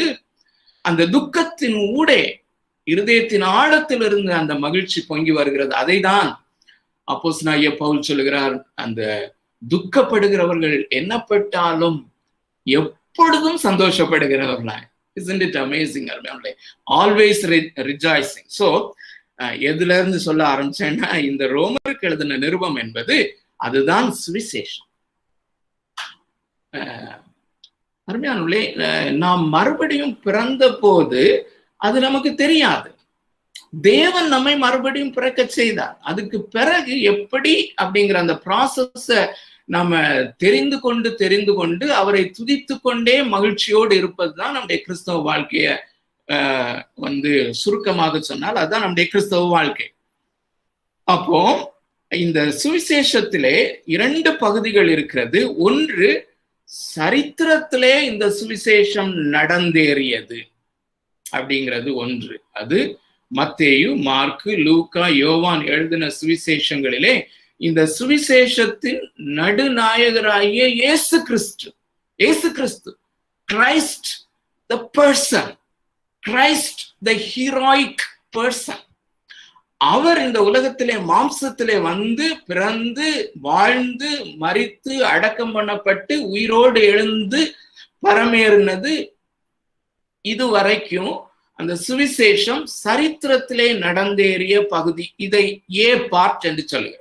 பகுதி 1, முதலாவது பகுதி. ஆனா 2வது பகுதி இந்த சரித்திரத்திலே நடைபெற்ற அல்லது சரித்திரத்திலே நடந்தேறின இந்த சுவிசேஷம் ஒரு தனிப்பட்ட மனிதனுடைய வாழ்க்கையிலே என்னெல்லாம் செய்ய முடியும், என்னெல்லாம் செய்கிறது அப்படிங்கிறது தான் அது காஸ்பல் இன் பிராக்டிஸ். அதை தான் நாம் இந்த முழு நிருபத்திலையும் படிக்கிறோம் அருமையானவர்களே. இது ரொம்ப முக்கியம். காஸ்பல், சுவிசேஷம் என்பது ஒரு சாதாரணமான ஒரு காரியம் அல்ல அருமையானவர்களே. நான் எப்பொழுதும் சொல்வது, இந்த நம்முடைய கேலக்சியில மாத்திரம் 400 பில்லியன் நட்சத்திரங்கள். உதாரணமா எப்பொழுதும் ஒரு நட்சத்திரத்தை சொல்லுவேன், கேனிஸ் மெஜாரிஸ் அப்படிங்கிற அந்த ஒரு நட்சத்திரத்தை ஒரு ஏரோப்ளேன்ல சுற்றி வர வேண்டுமானால் 1400 வருஷங்கள் எடுக்கும். அத்தனை 1400 வருஷங்கள் ஏரோப்ளேன்ல, அதாவது 1000 கிலோமீட்டர் ஒரு மணிக்கூருக்கு என்ற வேகத்திலே செல்லுகிற அந்த ஜெட் பிளேன்ல நம்ம போனோம்னா 1400 வருஷம். இது மாதிரி பிரம்மாண்டமான 300-500 நட்சத்திரங்கள்.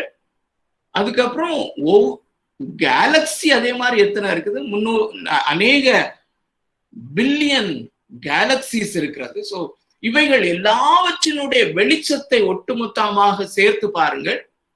அந்த அவ்வளோ நட்சத்திரங்களின் கிரகங்களின் வெளிச்சத்தை பார்க்கிலும் மகா பெரிய வெளிச்சம் அல்லது மகிமை நிறைந்த ஒளிதான் இந்த காஸ்பல்.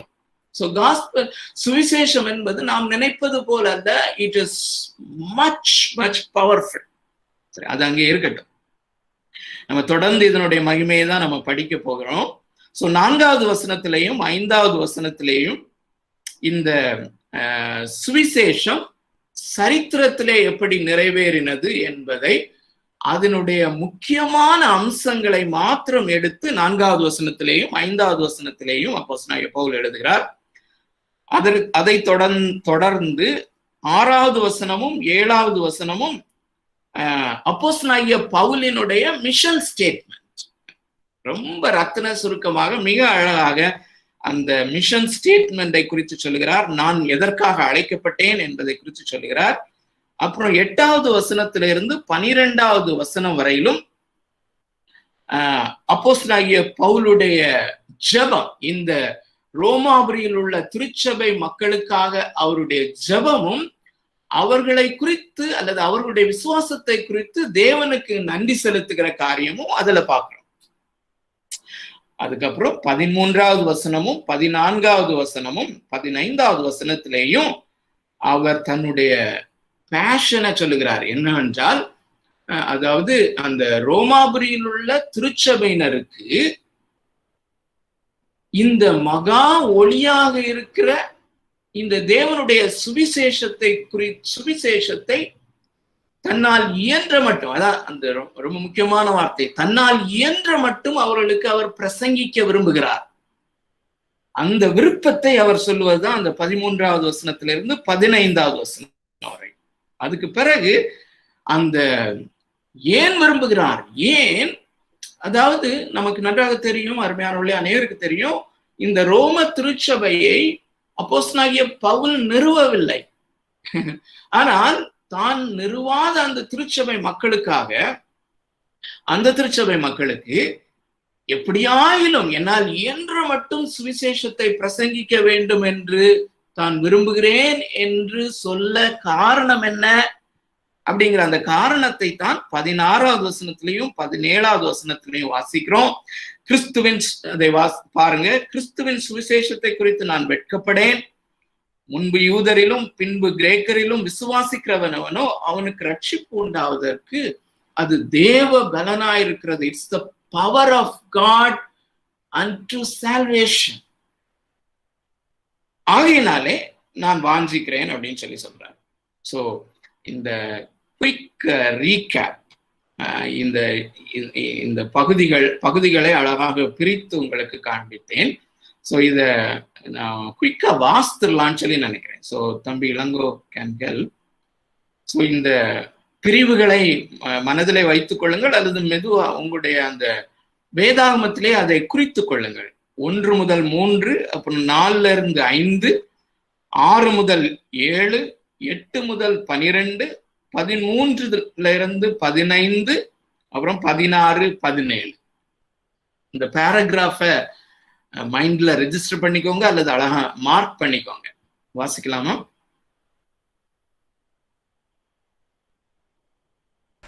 வசனம் 1. இயேசு கிறிஸ்துவின் ஊழியக்காரனும் அப்போஸ்தலன் ஆகும்படி அழைக்கப்பட்டவனும் தேவனுடைய சுவிசேஷத்திற்காக பிரித்தெடுக்கப்பட்டவனுமாகிய பவுல், ரோமாபுரியிலுள்ள தேவ பிரியரும் பரிசுத்தவான்கள் ஆகும்படி அழைக்கப்பட்டவர்களுமாகிய அனைவருக்கும் எழுதுகிறதாவது, நம்முடைய பிதாவாகிய தேவனாலும் கர்த்தராகிய இயேசு கிறிஸ்துவினாலும் உங்களுக்கு கிருபையும் சமாதானமும் உண்டாவதாக. இயேசு கிறிஸ்துவை குறித்து தேவன் தம்முடைய தீர்க்கதரிசிகள் மூலமாய் பரிசுத்த வேதாகமங்களில் முன்னே தம்முடைய சுவிசேஷத்தை பற்றி வாக்குத்தத்தம் பண்ணினபடி கர்த்தராகிய இயேசு கிறிஸ்துவானவர் மாம்சத்தின்படி தாவீதின் சந்ததியில் பிறந்தவரும் பரிசுத்தமுள்ள ஆவியின்படி தேவனுடைய சுதன் என்று மரித்தோரிலிருந்து உயிர் தெழுந்ததினாலே பலமாய் ரூபிக்கப்பட்ட தேவகுமாரனுமாய் இருக்கிறார். அவர் சகல ஜாதிகளையும் அவர்களுக்குள் இயேசு கிறிஸ்துவினால் அழைக்கப்பட்டவர்களாகிய உங்களையும் தமது நாமத்தின் நிமித்தம் விசுவாசத்துக்கு கீழ்ப்படிய பண்ணும் பொருட்டு எங்களுக்கு கிருபையையும் அப்போஸ்தல ஊழியத்தையும் அருளி செய்திருக்கிறார். உங்கள் விசுவாசம் உலகமெங்கும் பிரசித்தமாகிறபடியினாலே முதலாவது நான் உங்கள் எல்லாருக்காகவும் இயேசு கிறிஸ்து மூலமாய் என் தேவனை ஸ்தோத்தரிக்கிறேன். நான் ஜெபம் பண்ணும் போதெல்லாம் இடைவிடாமல் உங்களை நினைத்து கொண்டிருக்கிறதை குறித்து தமது குமாரனுடைய சுவிசேஷத்தினாலே என் ஆவியோடு நான் சேவிக்கிற தேவன் எனக்கு சாட்சியாயிருக்கிறார்.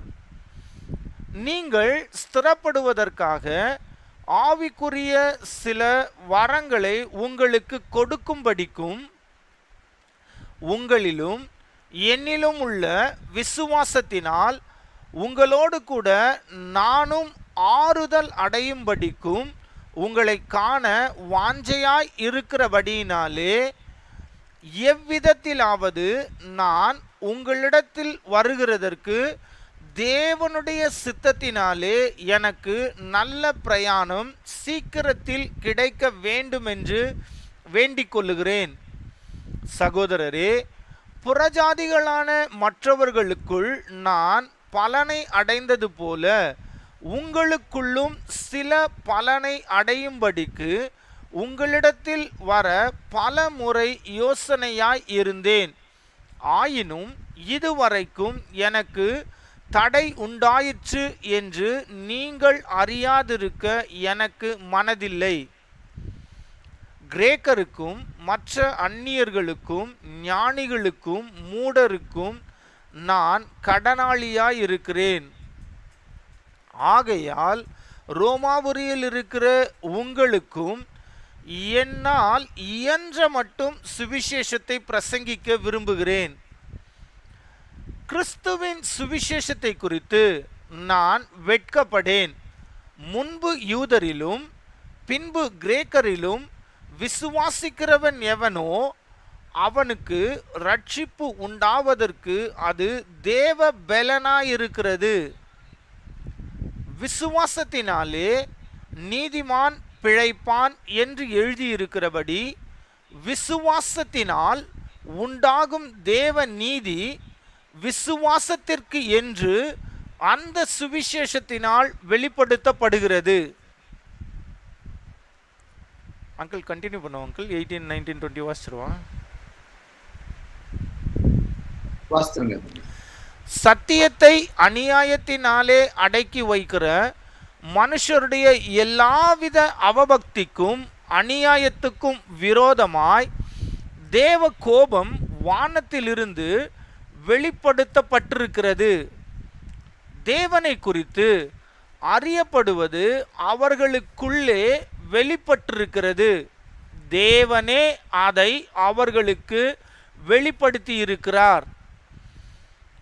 எப்படி என்றால், காணப்படாதவைகளாகிய அவருடைய நித்திய வல்லமை தேவத்துவம் என்பவைகள் உண்டாக்கப்பட்டிருக்கிறவைகளினாலே உலகம் உண்டானது முதற்கொண்டு தெளிவாய் காணப்படும்.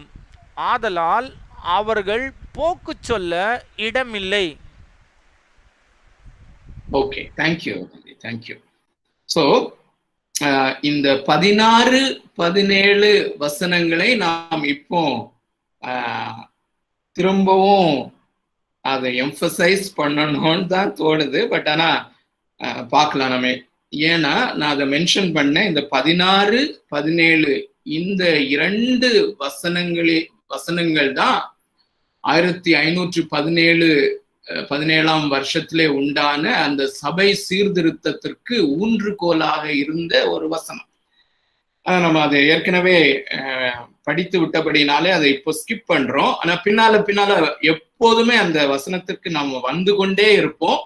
ஸோ இதை மாத்திரம் நீங்க ரெஜிஸ்டர் பண்ணிக்கோங்க.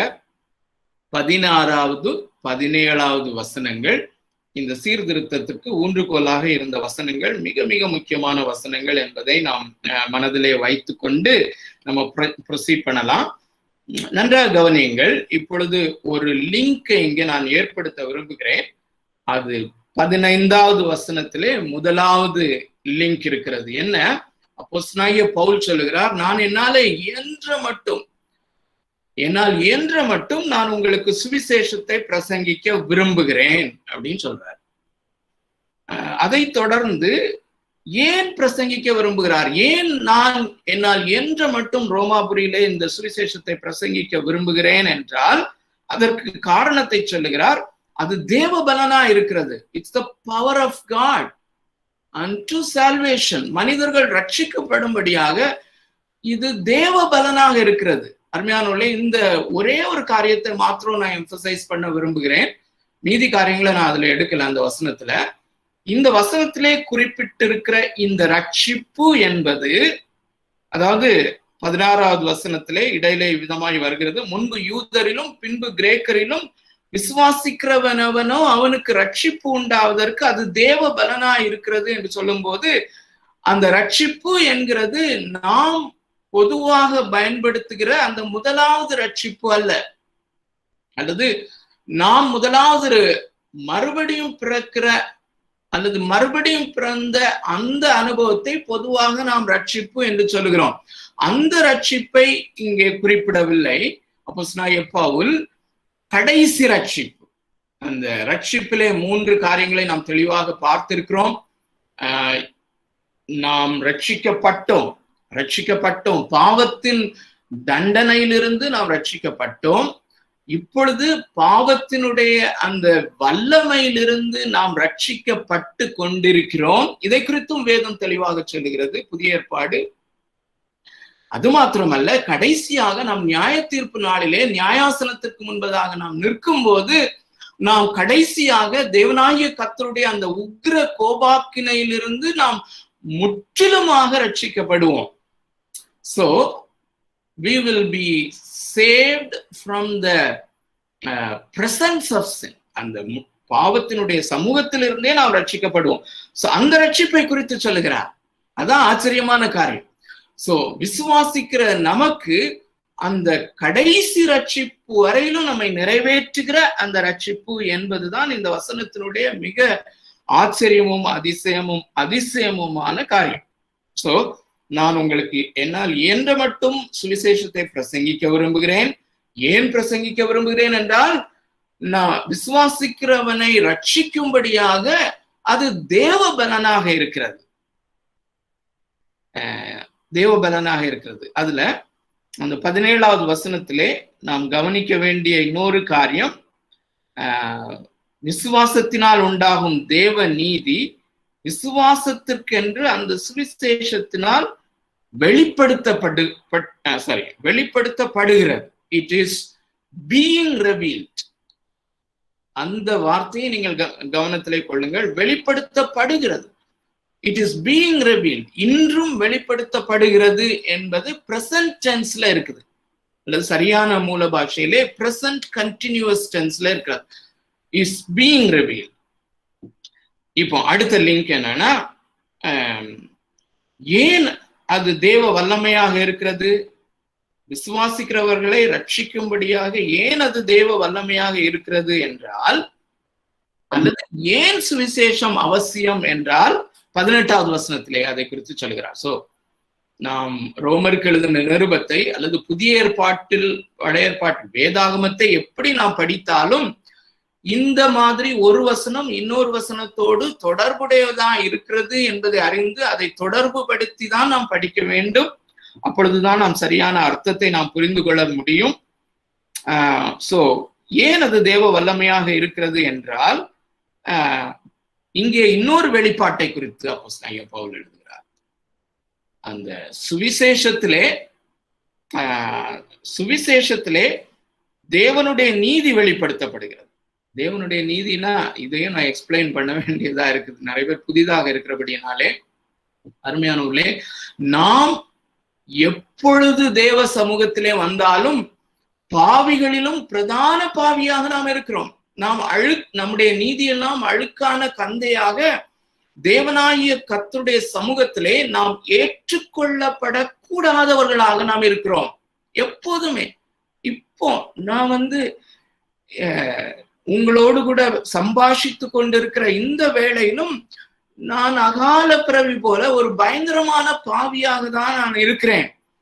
ஆனால் இந்த பாவியாக நான் வருகிற எனக்கு தேவனாகிய கர்த்தர் இலவசமாக இயேசு கிறிஸ்துவனுடைய அல்லது இயேசு கிறிஸ்து தன்னுடைய கீழ்ப்படிதலின் மூலமாக நிறைவேற்றின அந்த தேவ நீதியை என்னுடைய நீதியாக அதை கவுண்ட் பண்ணுகிறார். அந்த நீதியை தான் எழுதப்பட்டிருக்கிறது, அந்த நீதி தான் எழுதப்பட்டிருக்கிறது. சோ அந்த நீதி நமக்கு எவ்வளவு ஒரு பெரிய பிரஷியஸான காரியம் என்று பாருங்கள். சோ இந்த சுவிசேஷம் ஏன் தேவ வல்லமையாக இருக்கிறது என்றால், அதிலே தேவன் இலவசமாய் நமக்கு அருளுகிற அந்த நீதி வெளிப்படுத்தப்படுகிறது. அந்த இலவசமாய் நமக்கு அந்த நீதி வெளிப்படுத்தப்படாத பட்சத்திலே நாம் இன்னைக்கு ஜெபம் பண்ண முடியாது. நம்முடைய ஜெபங்கள் அக்செப்டபிளாக இருக்காது. என்னுடைய போதக ஊழியம் தேவனுடைய சமூகத்திலே அக்செப்டபிளாக இருக்காது. சோ அது ரொம்ப முக்கியமான ஒரு காரியம். இலவசமாய் தேவன் அருளுகிற அந்த தேவ நீதி இந்த சுவிசேஷத்திலே வெளிப்படுத்தப்படுகிறது. அதனாலதான் அது தேவ வல்லமையாக இருக்கிறது என்று சொல்கிறார். அடுத்த லிங்க் என்னன்னா 18வது வசனத்திலே, இது ஏன் தேவ வல்லமையாக வெளிப்படுத்தப்பட வேண்டும்? ஏனென்றால் தேவனாய கர்த்தருடைய உக்கிர கோபம் வெளிப்படுத்தப்பட்டிருக்கிறது. அதான் 18வது வசனத்துல. ஆனா அதுல தமிழ்ல மொழிபெயர்க்கும் போது இத பாஸ்ட் டென்ஸ்ல போட்டிருக்காங்க. ஆனா அருமையானவர்களே, உங்களிடத்திலே ஆங்கில வேதாகமம் இருக்குமானால் நீங்கள் படித்து பார்ப்பீர்களே, ஆனால் அதுலேயும் பிரசன்ட் டென்ஸ்ல தான் போட்டிருக்கு. Because the wrath of God is being revealed. தேவனாகிய கர்த்தருடைய உக்கிர கோபாக்கினை வெளிப்படுத்தப்படுகிறது. அருமையானவர்களே, இது இந்த நாட்களுக்கு எவ்வளவு ரெலவென்டாக இருக்கிறது என்று சொல்லி பாருங்கள். ஒருவேளை நம்ம இந்த பேண்டமிக் சிச்சுவேஷனை இந்த மாதிரி நம்ம பார்க்கிறோமா? அருமையானவர்களே, நான் இப்படித்தான் பார்க்கிறேன், என் வேதாகமம் இப்படித்தான் போதிக்கிறது. ஆனால் இன்றைய திருச்சபைகளின் அவலத்திலே ஒன்று என்னவென்றால், 3 காரியங்களினுடைய டீச்சிங் மிக முக்கியமாக குறைவாக இருக்கிறது. ஒன்று என்ன? Doctrine of the wrath of God. Doctrine அப்படின்னு சொல்றேன், அல்லது டீச்சிங். தேவனாகிய கர்த்தருடைய உக்கிர கோபாக்கினை குறித்த உபதேசம் இல்லாமல் போய்விட்டது. 2வது, டாக்ட்ரின் ஆஃப் த ஹெல், நரகம் என்பதை குறித்த உபதேசம், அதுவும் இல்லாமல் போய்விட்டது. இதை அந்த நாட்களிலே அல்லது சரியான திருச்சபைகளிலே இதை போதித்து கொண்டே இருக்க வேண்டும். These teachings need to be taught again and again and again. So, 3வது, the desperate condition of human beings, மனுக்குலத்தினுடைய ஒரு ரட்சிக்கப்படாத ஒரு மனிதனுடைய அல்லது பொதுவாக மனுக்குலத்தினுடைய, தேவனற்ற மனுக்குலத்தினுடைய அவல நிலை, டெஸ்பரேட் கண்டிஷன், இதை குறித்தும் போதிக்கப்பட வேண்டும். இந்த 3ம் இல்லாதபடினாலே இந்த பேண்டமிக்கை நம்மளால அப்படி பார்க்க முடிகிறது இல்லை அநேகருக்கு. ஆனால் அருமையானவர்களே, நான் என்ன சொல்லுகிறேன் என்றால், வேதாகமத்தினுடைய டீச்சிங்ஸ் உடைய அடிப்படையிலே இது தேவனாகிய கர்த்தருடைய உக்கிர கோபாக்கினையினுடைய ஒரு டிராப் அல்லது ஒரு சொட்டு. உலகத்தில் உள்ள எல்லா சமுத்திரங்களில் உள்ள தண்ணீரையும் நாம் எடுத்து பார்ப்போமே, ஆனால் அதை விட அதிகமானதுதான் தேவனாகிய கர்த்தருடைய உக்கிர கோபாக்கினை. அருமையானவர்களே, அந்த உக்கிர கோபாக்கினை தம்பி ஃப்ரெடி ஜோம் பண்ணும் போது ஆரம்பத்துல சொன்னாங்க, மலைகளே குன்றுகளே எங்கள் மேல் விழுந்து விடுங்கள். அதுல போட்டிருக்கிற வேர்டு என்னன்னா, ஆட்டுக்குட்டியானவருடைய கோபத்துக்கும் சிங்காசனத்துல வீற்றிருக்கிறவருடைய கோபத்துக்கும் எங்களை மறைத்துக் கொள்ளுங்கள். ஆட்டுக்குட்டியானவர், அடிக்கப்பட்ட ஆட்டுக்குட்டின்னு தான் அங்க போட்டிருக்கு. But he will be with the extreme wrath, மிக அதிகமான உக்கிர கோபத்தோடு காணப்படுகிற அந்த உக்கிர கோபாக்கினை. சோ அந்த உக்கிர கோபாக்கினை இந்த உலகத்திலே இப்பொழுது வெளிப்படுத்தப்பட்டு கொண்டிருக்கிறது. அது எப்படின்னு ரொம்ப டீட்டெயிலா நம்ம பார்த்தோம். ஆக்சுவலா மரணங்கள், அது COVID-19 சிச்சுவேஷன் ரொம்ப ரொம்ப பொருத்தமானது. இந்த தேவனாகிய கர்த்தருடைய உக்கிர கோபத்தினுடைய ஒரு டிராப்பே இவ்வளவு மக்களையும் தேசத்தையும் உலுக்குமானால், தன்மையானுள்ளே இட் இஸ் அன்இமேஜினபிள். ஒருவேளை இந்த ரட்சிப்பை பெறாதபடி நம்மிலே, நம்முடைய குடும்பங்களிலே யாராகிலும் இருப்பார்களானால், இந்த அவர்களுடைய காலை பிடித்து கெஞ்சியாகிலும் தயை கூர்ந்து இலவசமாக இயேசு கிறிஸ்துவினால சம்பாதித்து வைக்கப்பட்ட அந்த சிலுவையிலே சம்பாதித்து வைக்கப்பட்ட அந்த ரட்சிப்பை விசுவாசித்து அதை ஜஸ்ட் ரிசீவ் இட், ஏற்றுக்கொள்ளுங்கள். இது அந்த உக்ர கோபாக்கினையுடைய ஒரு ஒரு ஒரு சொட்டு தான் அப்படிங்கிறத அவங்களுக்கு புரிய வைப்போம். ஒருவேளை எல்லா சூழ்நிலைகளிலையும் இது சொல்ல முடியாதுதான் அருமையானவர்களே. ஆனாலும் கூட எந்த விதத்திலே இதை அவர்களுக்கு சொல்ல முடியுமோ, கம்யூனிகேட் பண்ண முடியுமோ, கம்யூனிகேட் பண்ண முயற்சி செய்வோம். சோ தேவனுடைய சுவிசேஷத்திலே அவருடைய நீதி வெளிப்படுத்தப்படுகிறது. ஏன் அவருடைய நீதி வெளிப்படுத்தப்பட வேண்டுமானா என்றால் தேவ கோபம் வெளிப்படுத்தப்படுகிறது. ஏன் தேவ கோபம் வெளிப்படுத்தப்படுகிறது என்பதை தான் 19வது வசனத்திலிருந்து படிக்கிறோம். அந்த லிங்கை பார்த்துட்டே வாங்க, எவ்வளவு அழகா லிங்க் பண்ணி வருகிறது என்று. சோ ஏன் தேவ கோபம் வெளிப்படுத்தப்படுகிறது? ஏனென்றால் தேவனை அறிந்தும் மக்கள் தேவனை மகிமைப்படுத்தவில்லை என்று தொடர்ந்து நாம் படித்துக் கொண்டு வருகிறோம். சோ 19வது வசனமும் 20வது வசனமும் நம்ம ஏற்கனவே படித்து விட்டோம். இப்ப அந்த லிங்க்ல வந்திருப்பீங்கன்னு சொல்லி யோசிக்கிறேன். அருமையானவர்களே, தேவ கோபம் ஏன் வெளிப்படுத்தப்படுகிறது? தேவ கோபம் ஏன் வெளிப்படுத்தப்படுகிறது என்றால், முதலாவதாக இப்போ நன்றாக கவனித்துக் கொள்ளுங்கள். தேவ கோபம் வெளிப்படுத்தப்படுகிறது.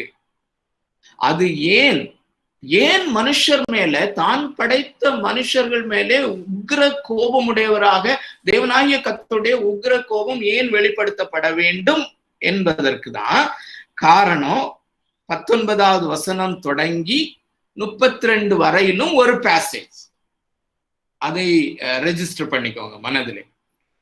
நன்றாக கவனிங்கள். 19வது வசனத்திலிருந்து 32வது வசனம் வரையிலும் இந்த தேவ கோபாக்கினை வெளிப்படுத்தப்படுவதற்கான காரணம், அதிலும் குறிப்பாக புறஜாதிகளுக்குள்ளே அல்லது புறஜாதிகளாகி நாம் எல்லாம் அதுல இன்க்ளூடட், புறஜாதிகள் எப்படி அந்த தண்டனைக்கு அல்லது அந்த பாவத்தினுடைய தண்டனைக்கு ஆளாகி இருக்கிறார்கள், அது நிமித்தமாய் தேவ கோபம் வெளிப்படுத்தப்படுகிறது என்பதுதான் அந்த பொருள்.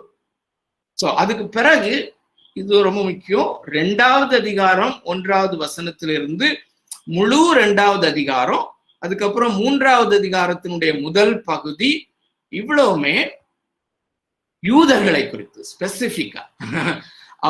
ரொம்ப ஆச்சரியமா இருக்கும். நம்ம தொடர்ந்து படிக்கும்போது இதை ரசனையோடு கூட நம்ம படிப்போம். இப்போ 2வது அதிகாரத்தை அவர் தொடங்கும் போது, யூதனாகிய நீ மேன்மையானவன் என்று நினைக்காத. இப்ப நான் புறஜாதிகளை குறித்து நான் பேசிக் கொண்டிருக்கிறேன். அவர்கள் பாவத்துல இருக்கிறார்கள். அந்த பாவத்து நிமித்தமாக அந்த பாவத்துக்குள்ளே எப்படி தள்ளப்பட்டார்கள், அது நிமித்தமாக தேவனுடைய உக்ர கோபாக்கினை அவர்களுக்கு மேலே எப்படி இருக்கிறது என்பதை 1வது அதிகாரம் 32வது வசனம் வரையிலும் விளக்கினவர். 2வது அதிகாரத்திலிருந்து தொடக்கத்திலிருந்து, யூதனாகி நீ உன்னை மேன்மை பாராட்டாத, நீயும் அதே மாதிரிதான் இருக்கிற, நீயும் பாவிதான், உண்மையிலேயும் தேவ கோபாக்கினை இருக்கிறது என்று சொல்லி அவர் ஒரு ஃபோக்கல் பாயிண்ட்டுக்கு நேராக வழி நடத்துகிறார். தயவு செய்து ரோமருக்கு எழுதின நிருபம் 3வது அதிகாரம் 23வது வசனம், இது நமக்கு ரொம்ப ஃபெமிலியரான ஒரு வசனம் தான். இந்த குறிப்புக்குள்ளாக தான் கொண்டு போறார். சரியா? அவர் he is leading us all towards this verse. இந்த ஒரு ஸ்டேட்மெண்ட் அல்லது இந்த ஒரு சத்தியத்துக்கு நேராக வழி நடத்துகிறார். என்ன? எல்லாரும் பாவம் செய்து தேவ மகிமையற்றவர்கள் ஆனார்கள். So all have sinned and come short of the glory of God. யூதனானாலும் கிரேக்கனானாலும் இந்தியனானாலும் முழு உலகத்தினுடைய எந்த ஜெனரேஷன்ல வாழ்கிற மனிதனானாலும் all have sinned. எல்லாரும், ஒரு மனுஷன் விடாதபடி எல்லாரும் ஒரே நிலைமையிலே பாவத்திற்குள்ளாக அடைக்கப்பட்டார்கள்.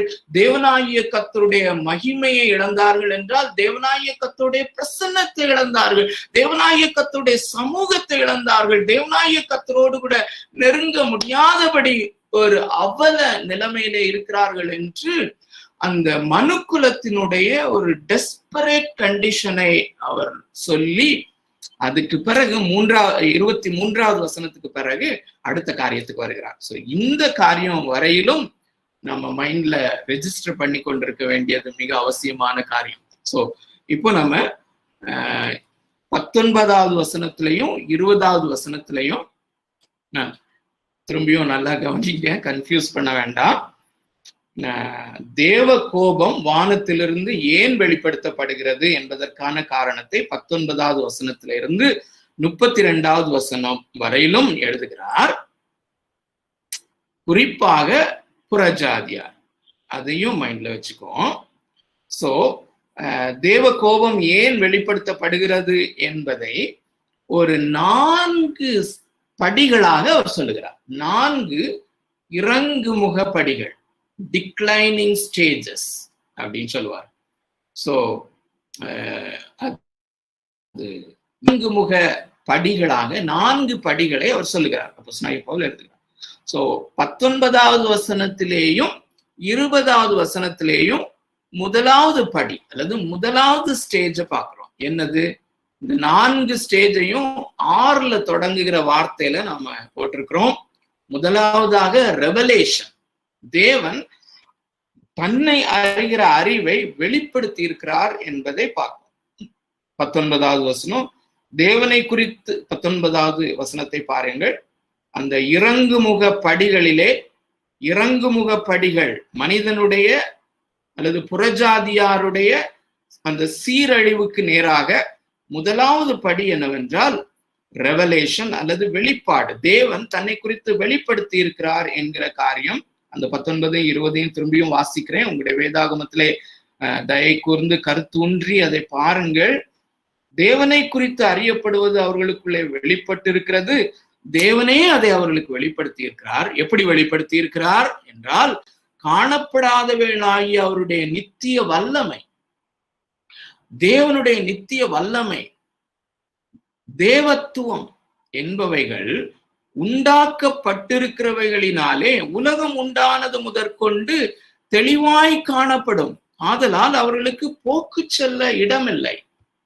அருமையானவர்களே, ஒரு மனுஷனாகிலும், நன்றாக கவனியுங்கள், வேதாகமம் சொல்லுகிறது. இன்றைக்கு அனைவருக்கு கொஸ்டின் என்னன்னா, இந்த சுவிசேஷத்தை அறியாத மக்களை குறித்து தேவன் எப்படி அவர்களை நியாயம் தீர்ப்பார் என்பது மிக தெளிவாக வேதம் சொல்லுகிறது.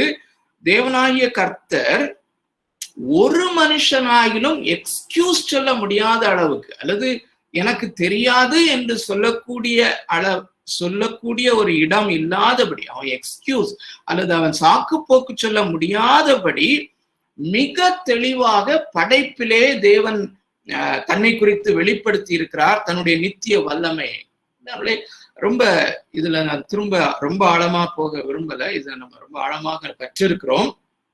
ஆனாலும் புதியவர்கள் இருக்கிறபடினாலே ஒரு சில காரியங்களை பிராக்டிக்கலாக சொல்லுகிறேன். அருமையானவர்களே, ஒரு சில வாரங்களுக்கு முன்பதாக நாங்க ஒரு கடற்கரைக்கு போயிருக்கும் போது, கன்னியாகுமரியில உள்ள ஒரு கடற்கரைக்கு சென்றிருக்கும் போது அப்பதான் சன் செட் ஆகுது. அவ்வளோ அழகா, அவ்வளோ பிரம்மாண்டமா, பிரமிக்க வைக்கிற அந்த விதத்திலே அது செட் ஆகுது. அவ்வளோ பியூட்டிஃபுல்லாக இருக்குது. அதை பார்த்தாலே பிரம்மாண்டமா.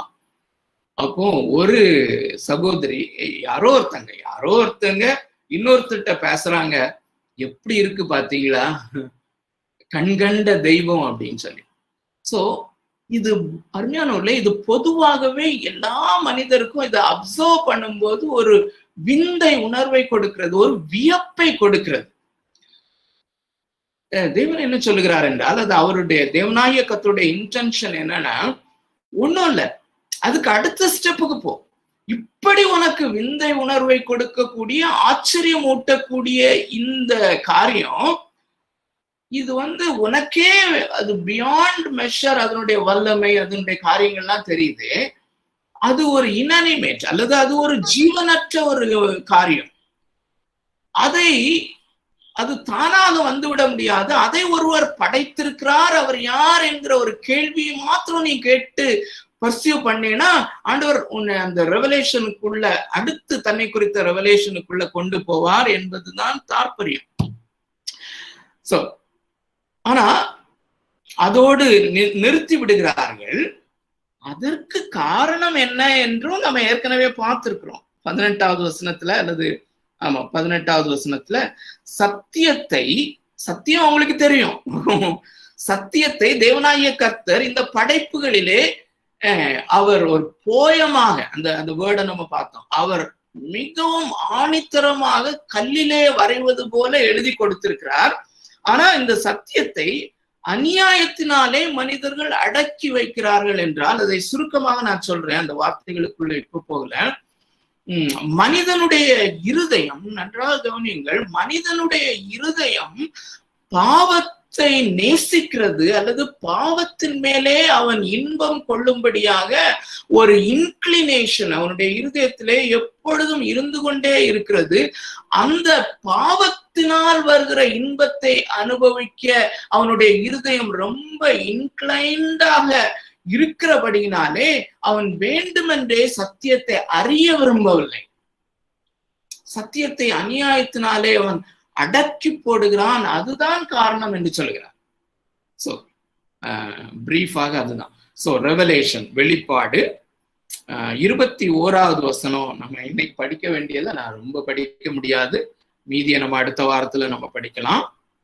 21வது வசனம், 21வது வசனத்தை இன்னொரு தடவை நம்ம படிக்கலாமா? நானே படிக்கிறேன். அவர்கள் தேவனை அறிந்தும் அவரை தேவன் என்று மகிமைப்படுத்தாமலும் ஸ்தோத்திரியாமலும் இருந்து தங்கள் சிந்தனைகளினாலே வீணரானார்கள். உணர்வில்லாத அவர்களுடைய இருதயம் இருளடைந்தது. அருமையானவர்களே, இன்னொரு காரியம் நாம் கவனிக்க வேண்டும், நீங்கள் கவனத்தில் கொள்ள வேண்டும். இது யாரை குறித்து சொல்லுகிறது என்றால், எல்லா மனுஷரை குறித்தும் சொல்லுகிறது. படைப்பிலிருந்து மனிதன் தேவனை விட்டு விலகின பிறகு, அல்லது அந்த ஏதேன் தோட்டத்திலிருந்து தேவனால் துரத்தப்பட்ட பின்பு முழு மனுக்குலமும் எப்படி சீரழிவை நோக்கி சென்றது என்பதை தான் நாம படிக்கிறோம். ஆனா அதை படிக்கும் போது நாம ஞாபகத்தில் கொள்ள வேண்டியது, இந்த பிரின்சிபிள்ஸ் இதிலே எழுதப்பட்டிருக்கிற அந்த சீரழிவினுடைய காரியத்தை நம்ம படிக்கும் போது, அந்த சீரழிவினுடைய தன்மைகள் விசுவாசிகளாகிய நம்மளையும் இருக்குது அப்படிங்கிறது, அந்த தன்மைகளையும் நம்ம கம்பேர் பண்ணி பார்க்கலாம். நாம அந்த நிலைமையில இல்லாவிட்டாலும், நம்மை ஆண்டவர் கிருபையாக ரட்சித்திருந்தாலும், அதனுடைய தன்மைகளை நாம் பொதுவாக ரட்சிக்கப்படாத மனுக்குலத்திலையும் அதை கம்பேர் பண்ணி பார்க்கலாம், நம்முடையத்திலையும் அதை கம்பேர் பண்ணி பார்க்கணும். அப்படியானவர்களே, சோ என்ன பிரச்சனைனா, வெளிப்பாடு வெளிப்படுத்தப்பட்டிருக்கிறது. ஆனால் இந்த 21வது வசனத்துக்கு 6ல தொடங்குகிற ஒரு தலைப்பு நம்ம கொடுக்க வேண்டுமானால் ரிஜெக்ஷன். சோ தேவன் தன்னை வெளிப்படுத்தி இருக்கிறார், தேவன் தன்னை தெளிவாக வெளிப்படுத்தி இருக்கிறார். எந்த மாதிரி வெளிப்படுத்தி இருக்கிறார் என்றால், ஒருவரும் சாக்கு போக்கு சொல்ல முடியாத அளவுக்கு வெளிப்படுத்தி இருக்கிறார். நியாய தீர்ப்பு நாளிலே எங்களுக்கு தேவனாகிய கர்த்தர் தேவனை குறித்து தெரியாது என்று யாரும் சொல்ல முடியாதபடிக்கு நீதிபரராகிய தேவனாகிய கர்த்தர் இந்த படைப்புகளை உண்டாக்கி இருக்கிறார், படைப்புகளிலே தன்னை வெளிப்படுத்தி இருக்கிறார் என்பதுதான் 20வது வசனம். 21வது வசனம் ரிஜெக்ஷன். ஆனால் மனிதன் என்ன செய்கிறான்? இந்த தேவனை அவன் நிராகரிக்கிறான், ரிஜெக்ட் பண்ணுகிறான். இந்த ரிஜெக்ஷன்ல உள்ள 4 காரியத்தை நம்ம அட்லீஸ்ட் ஒரு காரியத்தை நம்ம பார்த்து நம்ம முடிக்கலாம். நன்றாக பாருங்கள், 21வது வசனத்தினுடைய அந்த முதல் பகுதி, அவர்கள் தேவனை அறிந்தும். இப்படியாக படைக்கப்பட்ட படைப்புகளை பார்க்கும்போது, படைப்புகளிலிருந்து தேவனாகிய கர்த்தர் ஒருவர் இருக்கிறார் என்பதை அவர்கள் அறிந்தும் தேவன் என்று அவரை மகிமைப்படுத்தவில்லை. They didn't glorify, they don't glorify him as God. அறிந்தும் கூட அவர்கள் தேவன் என்று அவரை மகிமைப்படுத்தவில்லை. அப்படின்னா என்ன? தேவன் என்று அவரை மகிமைப்படுத்த அருள்மோகன் அண்ணன் கொஞ்சம் மியூட்ல போறீங்களா? இல்ல போல. மியூட்ல போயிட்டுங்களா? ஓகே, மியூட் பண்ண வேண்டிய இருக்குன்னு நினைக்கிறேன். ஓகே, சோ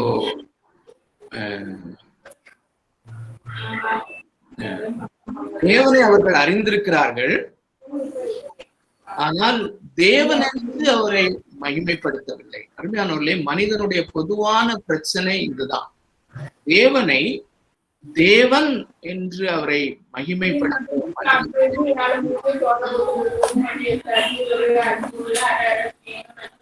அருள்மோகன் இன்னும் அந்த நினைக்கிறேன். Okay, good. ஓகே, சோ அவர்கள் தேவனை அறிந்தும் தேவன் என்று மகிமைப்படுத்துவதில்லை. acknowledging and ascribing God. அருமையானவர்களே, தேவன் என்று மகிமைப்படுத்தலைன்னா என்ன அர்த்தம்? நான் தேவன் என்கிற ஒருவராலே படைக்கப்பட்டவர் என்கிறதை acknowledge பண்ண முடியல, அது ascribe பண்ண முடியல. அல்லது இன்னொரு விதத்திலே நாம் அதை சொல்லுவோமே ஆனால், தேவனாகிய கர்த்தரை மேன்மை பாராட்ட முடியவில்லை. அல்லது நான் தேவனாகிய கர்த்தரால் படைக்கப்பட்டவன், கடவுள் என்று ஒருவராலே நான் படைக்கப்பட்டவன், நான் படைப்பு, அவர் படைத்தவர் என்கிற இந்த காரியத்தை மனிதனாலே அக்னாலேஜ் பண்ண, முதலாவது அதை ஒத்துக்கொள்ள முடியாது, இரண்டாவது அவருக்குரிய கனத்தை செலுத்த முடிவதில்லை. அருமையானவர்களே, இது ஒரு மிக முக்கியமான ஒரு காரியம். சோ இதை நம்ம தொடர்ந்து வருகிற வாரங்களிலே தெளிவாக பார்ப்பது மிக நல்லது என்று யோசிக்கிறேன். ஆனாலும் கூட ஒரு வசனத்தை, 1-2 வசனங்களை நாம் வாசித்து முடிக்கலாம், அல்லது அந்த வசனங்களை நாம தொடர்ந்து அடுத்த வாரமும் பார்ப்போம். அருமையானவர்களே, மனுஷனுக்கு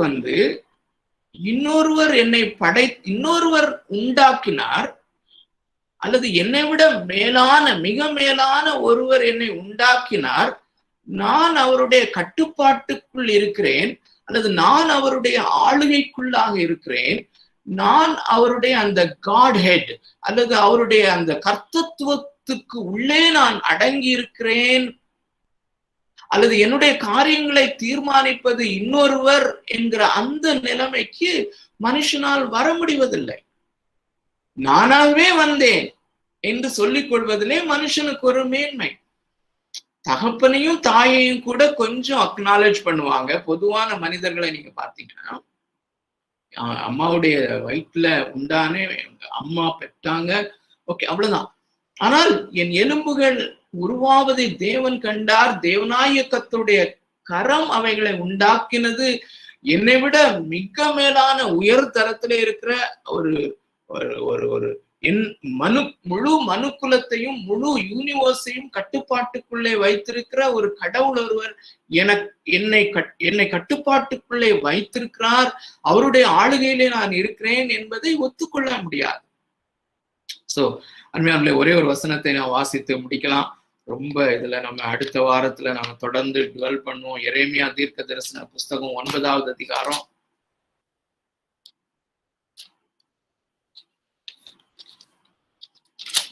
எரேமியா தீர்க்க தரிசன புஸ்தகம் 9வது அதிகாரம் 23வது வசனம் 24வது வசனம் என்ன சொல்லுகிறது? வாசிக்கிறேன், உங்களுடைய வேதாகமத்தை திறந்து பாருங்கள். ஞானி தன் ஞானத்தை குறித்து மேன்மை பாராட்ட வேண்டாம், பராக்கிரமன் தன் பராக்கிரமத்தை குறித்து மேன்மை பாராட்ட வேண்டாம், ஐஸ்வர்யவான் தன் ஐஸ்வர்யத்தை குறித்து மேன்மை பாராட்ட வேண்டாம். அருமையானவர்களே, ஏன் இந்த வசனத்தை நான் எடுக்கிறேன் என்றால், நீங்க ஆங்கில வேதாகமத்திலே பார்த்தீர்களானால், let not the wise glory in his wisdom, அந்த glorying அல்லது மகிமைப்படுத்துதல் என்கிற வார்த்தைக்கு பொதுவாக தமிழ் வேதாகமம் பயன்படுத்துகிற வார்த்தை மேன்மை பாராட்டுதல். So, அதனால ரொம்ப ஃபிட்டிங்கான ஒரு வார்த்தை. ஞானி ஒருவேளை மனுஷன், தேவன் என்ன சொல்லுகிறார்? This is God's word. தேவனே சொல்லுகிற காரியம் என்ன சொல்லுகிறார்? ஒருவேளை ஒருவன் ஞானியாக இருக்கலாம், ஆனால் அந்த ஞானி தன் ஞானத்தை குறித்து மேன்மை பாராட்ட வேண்டாம். ஏனென்றால் என்னுடைய ஞானத்துக்கு உள்ளேதான் உன்னுடைய ஞானம் இருக்கிறது என்கிறது தான் தாற்பயம். ஞானி தன் ஞானத்தை குறித்து மேன்மை பாராட்ட வேண்டாம். பராக்கிரமன் தன் பராக்கிரமத்தை குறித்தும் மேன்மை பாராட்ட வேண்டாம். நீ ஒருவேளை பலசாலியா இருக்கலாம், ஆனா உன் பலம் என்னன்னு எனக்கு தெரியும். உன்னுடைய பலன் முடிவில்லாத வல்லமை பொருந்திய என்னுடைய வல்லமைக்கு உள்ளே இருக்கிறது. பராக்கிரமன் தன் பராக்கிரமத்தை குறித்து மேன்மை பாராட்ட வேண்டாம். ஐஸ்வர்யவான் தன் ஐஸ்வர்யத்தை குறித்து மேன்மை பாராட்ட வேண்டாம். ஆனா குளோரி பண்ணுறவங்க அல்லது மேன்மை பாராட்டுகிறவன் எதை குறித்து மேன்மை பாராட்ட வேண்டும் என்றால், மேன்மை பாராட்டுகிறவன் பூமியிலே கிருபையையும் நியாயத்தையும் நீதியையும் செய்கிற கர்த்தர் நான் என்று என்னை அறிந்து உணர்ந்திருக்கிறதை குறித்தே மேன்மை பாராட்ட கடவன் என்று கர்த்தர் சொல்லுகிறார். இவைகளில் பிரியமாயிருக்கிறேன்.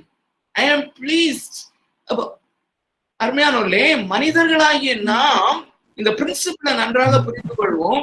மனிதர்களாகிய நாம் தேவனுடைய பராக்கிரமத்திலே, என்னுடைய பராக்கிரமத்திலே பெருமை பாராட்டுவது அல்ல, தேவனுடைய பராக்கிரமத்திலே அல்லது தேவனை அறிகிற அறிவு, அவர் எவ்வளவு பராக்கிரம் உள்ளவர், அவர் எவ்வளவு ஞானம் உள்ளவர், அவர் எவ்வளவு ஐஸ்வர்யம் உள்ளவர், இதெல்லாம் ரோமருக்கு எழுதின 11ஆவது அதிகாரத்துல வருது என்று அந்த காரியத்தை அறிந்திருக்கிறதை குறித்து அவன் குளோரி பண்ணட்டும், மேன்மை பாராட்ட கடவன். இதிலே நான் பிரியப்படுகிறேன் என்று சொல்லுகிறார் என்று கர்த்தர் சொல்லுகிறார். அப்போ நல்லா கவனிங்க, மனிதன் தன்னுடைய பராக்கிரமத்திலே, மனிதன் தன்னுடைய பொருட்களிலே, மனிதன் தன்னுடைய அந்த ஐஸ்வர்யத்திலே, தன்னுடைய அந்த காரியங்களிலே மேன்மை பாராட்டுவது தேவனுக்கு பிரியமில்லை என்கிற காரியம் இங்க இம்ப்ளைடா இருக்குதா?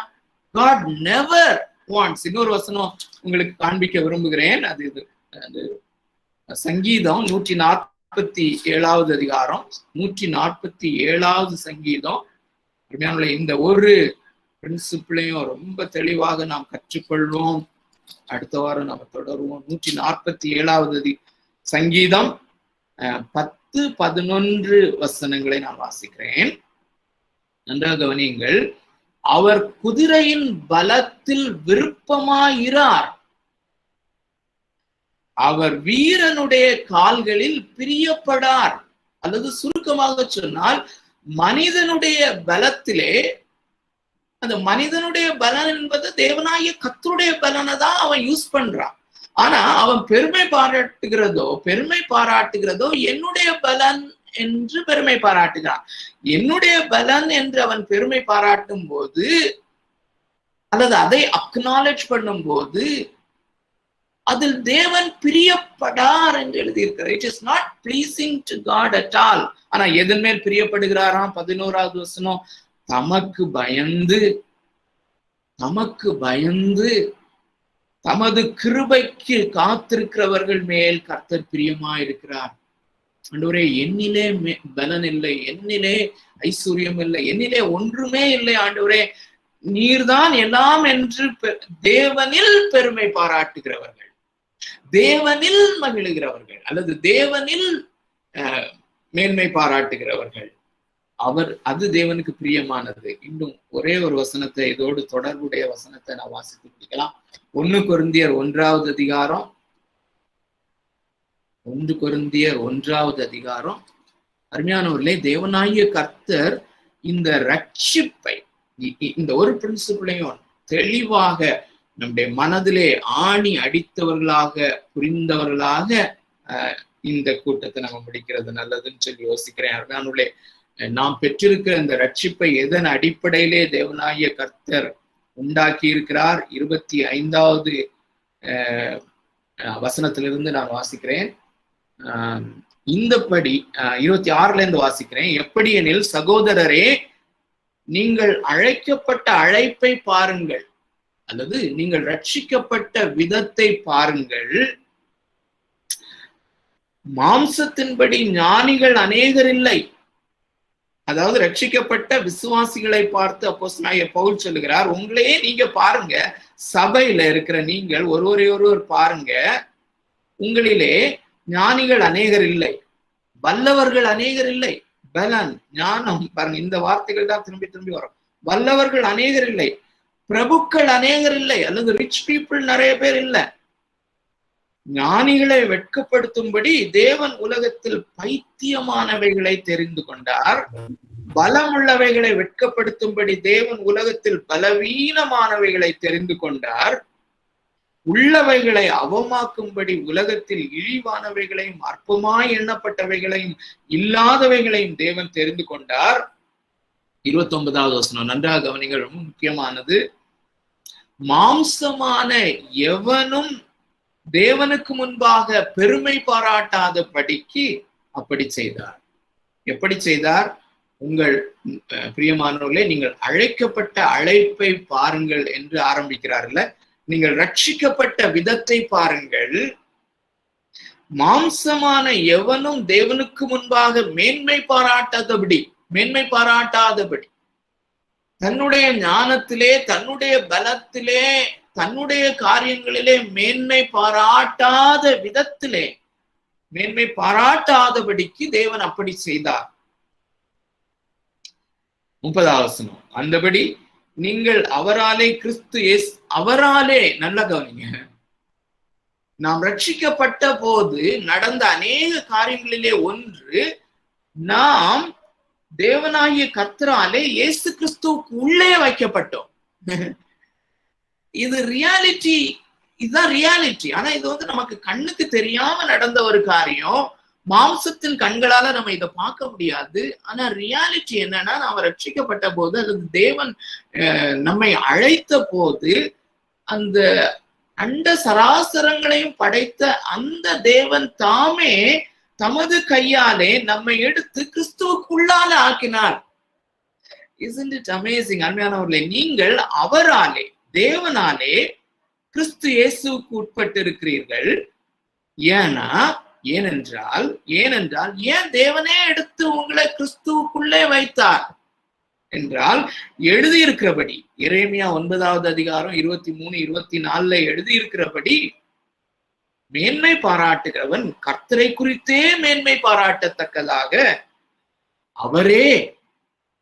அவரே கிறிஸ்துவே நமக்கு ஞானமும், தேவனால், இயேசு கிறிஸ்துவே தேவனால் நமக்கு ஞானமும் நீதியும் பரிசுத்தமும் மீட்புமானார். எவ்வளவு அழகா டிசைன் பண்ணியிருக்கிறாரு பாருங்க.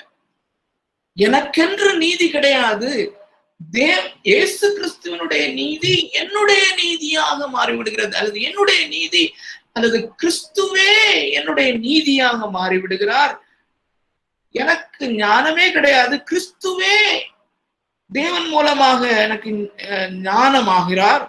அவரே என்னுடைய நீதியா இருக்கிறார், அவரே என்னுடைய பரிசுத்தம். சோ அவரிலிருந்து நான் வெளியே வருவேனால் நான் பயங்கரமான ஒரு பாவியாக நிற்பேன். மாம்சமான நான் மாம்சத்திலே மேன்மை பாராட்டாதபடி, அல்லது not to glory in me, ஆனால் இந்த மனிதனுக்கு செய்ய முடியாத ஒரு காரியம், பொதுவாக நேச்சுரல் சுபாவ மனுஷனை பற்றி தான் நம்ம படித்துக் கொண்டிருக்கிறோம் ரோமருக்கு எழுதின நிருபத்துல. சோ சுபாவ மனுஷன் தேவனாகிய கர்த்தரை அக்னாலேஜ் பண்ணவும் முடியாது, அவரை ஆஸ்கிரைப் பண்ண முடியாது. அவர் தேவனாகிய கர்த்தர் தான் எல்லாம் என்று ஆஸ்கிரைப் பண்ண முடியாது. இந்த காரியங்களினுடைய ஒரு பிஞ்ச் இந்த நாட்கள்ல ஒரு சிறிய காரியத்தை நம்முடைய வாழ்க்கையிலையும் நம்ம பார்க்க முடியும். தேவனாகிய கர்த்தர்தாமே நமக்கு அப்படிப்பட்ட கிருபையை கொடுப்பாராக. அவரை குறித்தே நாம் மேன்மை பாராட்ட, நம்மளே ஒன்றுமில்லை என்கிற நம்முடைய அந்த டெஸ்பரேட் சிச்சுவேஷனை ஒவ்வொரு நாளும் ஒவ்வொரு மொமெண்ட்டும் அதிகமாய் உணர்ந்து அவருக்குரிய கனத்தையும் அவருக்குரிய மகிமையையும் நாம் கொடுத்து கொண்டிருக்க தேவனாகிய கர்த்தர்தாமே நமக்கு உதவி செய்வாராக. யா, ஓவர் டு இளங்கோ. அதுக்கு முன்னாடி பிரீஃபா ஏதாவது நீங்க கேட்க விரும்புனீங்கன்னா அல்லது உங்களுடைய இன்சைட்ஸை நீங்க சொல்ல விரும்புவீர்களே ஆனால்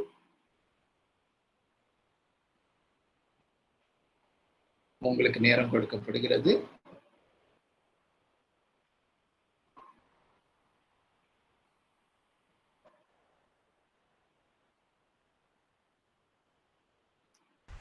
பிரதர்ஸ் அண்ட் சிஸ்டர்ஸ், நீங்கள் உங்களை அன்மியூட் பண்ணிக்கலாம். யாராவது ஒருத்தங்க பேசும்போது இன்னொருத்தங்க மியூட்டில் இருந்தீங்க, எல்லாருமே மியூட்டில் இருங்க. கோ ஹெட்.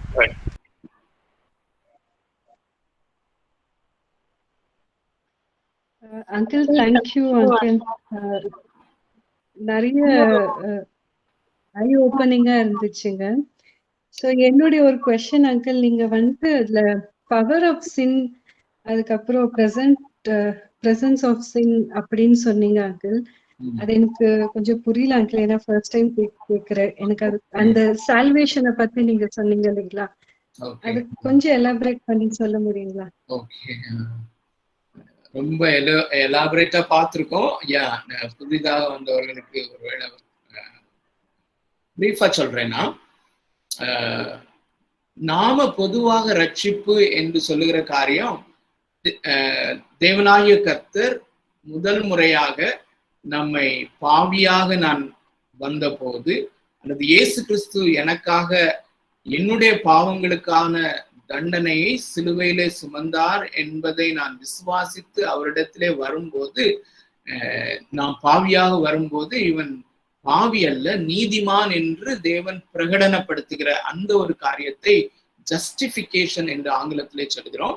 அந்த காரியத்தை தான் நாம் பொதுவாக ரட்சிப்பின் அனுபவம் என்று சொல்கிறோம், அல்லது நாம் மறுபடியும் பிறந்த அந்த காரியத்தை ரட்சிப்பு என்று சொல்லுகிறோம். இது வந்து ரட்சிப்பினுடைய பாஸ்ட் ஆஸ்பெக்ட், அல்லது கடந்த காலம்.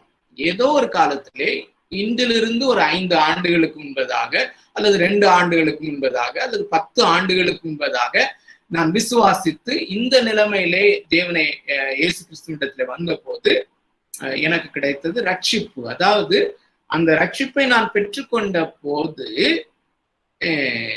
அந்த பாவத்திற்கான தண்டனை என்னுடைய பாவத்திற்கான தண்டனை நீக்கப்பட்டது. அதுவரையிலும் தேவனாகிய கர்த்தருடைய அந்த தண்டனையினுடைய அந்த விதி, அல்லது என்ன சொல்லுவாங்க, தண்டனை, we stood condemned. So அல்லது ஒரு பெனால்ட்டியோட நின்னோம். ஸோ அதேதான் அந்த பெனால்டி ஆஃப் த சின், அந்த பாவத்தினுடைய அந்த தண்டனை நம்மேல விதிக்கப்பட்டிருந்த அந்த தண்டனை நீக்கப்பட்டது. சரியா? ஓகே. அந்த நாளிலிருந்து ஒவ்வொரு நாளும் நாம் பரிசுத்தத்திலே முன்னேறி கொண்டிருக்கிறோம், சாங்டிபிகேஷன். அல்லது இன்னொரு விதத்திலே நாம் ஒவ்வொரு நாளும் ரட்சிக்கப்பட்டு கொண்டிருக்கிறோம். ஒவ்வொன்றுக்கும் பைபிள்ல அழகான ரெஃபரன்சஸ் உண்டு. ஸோ ஒவ்வொரு நாளும் ரட்சிக்கப்பட்டு கொண்டிருக்கிறோம் என்பதனுடைய அர்த்தம் என்னவென்றால், ஒவ்வொரு நாளும் நாம் பாவத்தினுடைய வல்லமையிலிருந்து விடுதலை அடைந்து கொண்டே வருகிறோம். We are being saved from the power of sin. So இதுதான் ரட்சிக்கப்படுதல். It is a present continuous tense. நாம் தொடர்ந்து ரட்சிக்கப்பட்டு கொண்டிருக்கிறோம். இது ரொம்ப ரொம்ப முக்கியம். சோ இப்படி நாம் தொடர்ந்து ரட்சிக்கப்பட்டு கொண்டிருக்கும் போது, அந்த காலகட்டத்திலே ஏதோ ஒரு காலத்திலே நாம் மரிக்கிறோம், அல்லது இயேசு கிறிஸ்துவின் அந்த வருகையிலே நாம் எடுத்துக்கொள்ளப்பட்டு நியாயாசனத்திற்கு முன்பதாக நிற்கிறோம். அதற்கு பிறகு நாம நித்தியத்திலே பிரவேசிக்கிறோம். ஸோ அப்படி நித்தியத்திலே பிரவேசிப்பதற்கு முன்பதாக நாம் அந்த நியாயாசனத்திற்கு முன்பதாக நிற்கும் போது, அங்கேதான் நமக்கு அந்த ஃபைனல் ஜட்ஜ்மெண்ட் அல்லது நம்முடைய காரியங்கள் முடிவாகிற அந்த வேளையிலே, அதுக்கு பிறகு நாம அந்த நித்தியத்திலே பிரவேசிக்கும் போது நாம் அந்த we will be delivered or we will be saved from the presence of sin. அங்கே பாவமே இருக்கா. சோ நாம தொடர்ந்து ரட்சிக்கப்பட்டு கொண்டே இருந்தபடினாலே, அல்லது அந்த பாவத்தினுடைய வல்லமையிலிருந்து விடுதலை ஆக்கப்பட்டு கவனிங்கள், விடுதலை ஆக்கப்பட்டு கொண்டே வந்தபடினாலே அந்த நித்தியத்திலே நாம் பிரவேசிக்கும் போது அங்கே பாவமும் இல்லை, அங்கே வியாதியும் இல்லை, வேதனையும் இல்லை. So we will be completely delivered from the presence of sin. So 3 விதமான ரட்சிப்பு. So முதலாவது ரட்சிப்பை பெற்ற நாம் எல்லாருமே இப்போ இந்த 2வது ப்ராசஸ்ல இருக்கிறோம். இந்த 3வது ப்ராசஸ்ல நம்மை கொண்டு போய் சேர்க்கும் வரையிலும் சேர்ப்பது தேவனாகிய கர்த்தருடைய கரத்திலே இருக்கிறது, அல்லது அவருடைய பொறுப்பு, அதை அவர் செய்து முடிப்பார். ஓகே, ஓகேவா? ஓரளவுக்கு பார்த்தேன். ஓகே, தேங்க்யூ அங்கிள், ரொம்ப யூஸ்ஃபுல்லா இருந்துச்சு. Okay, good, thank you. God bless you. Hello,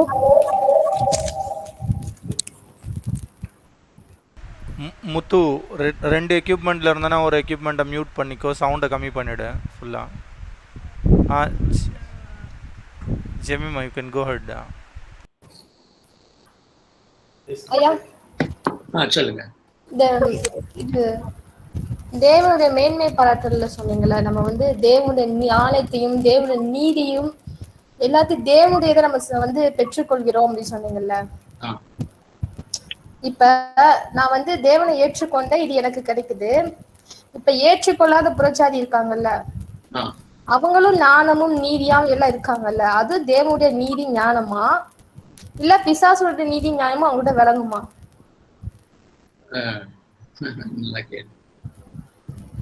ஞானம் என்று ஒன்று இருக்குமானால் அது தேவனுடைய ஞானம் தான். வல்லமை என்றால் அது தேவனுடைய வல்லமை. எல்லா மனிதர்களுமே தேவனுக்குள் இருக்கிறார். ஒரே ஒரு வசனத்தை வாசிக்கலாம் அதுக்கு. அப்போஸ்தலர் நடபடிகள் 17வது அதிகாரம் 25வது வசனம். 17:25 வாசிக்கிறேன்.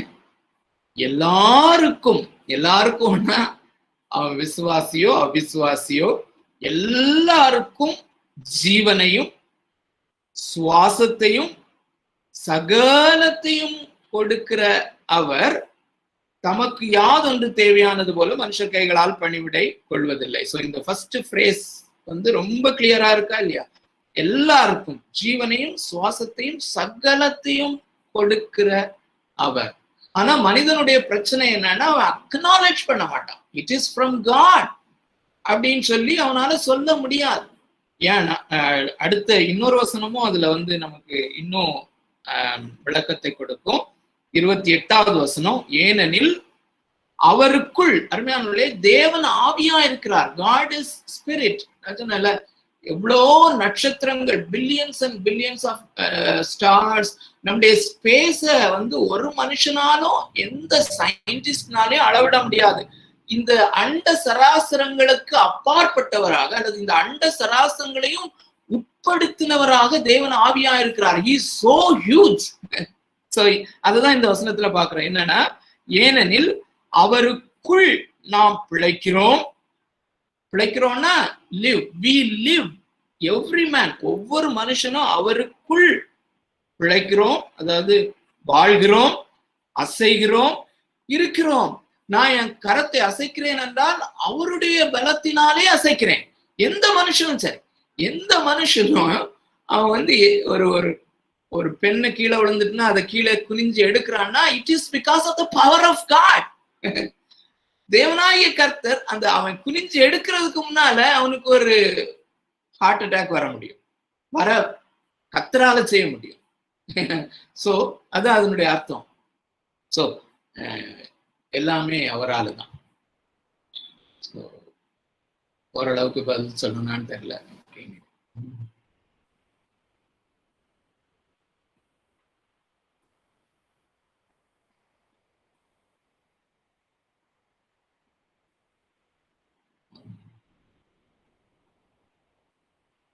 வருகிற வாரங்கள்ல இன்னும் நம்ம ஃபோக்கஸ்டா கொஞ்சம் ஐ திங்க் அந்த பைபிள் ஸ்டடி போர்ஷனை கொஞ்சம் சீக்கிரமா முடிச்சு டிஸ்கஷன் பண்ணலாம், தேவையப்படுத்து. பட் ஸ்டில் ஐ திங்க் நேரம் ஆயிடுச்சுன்னு நினைக்கிறேன்ல. ஹலோ, சொல்லுங்க.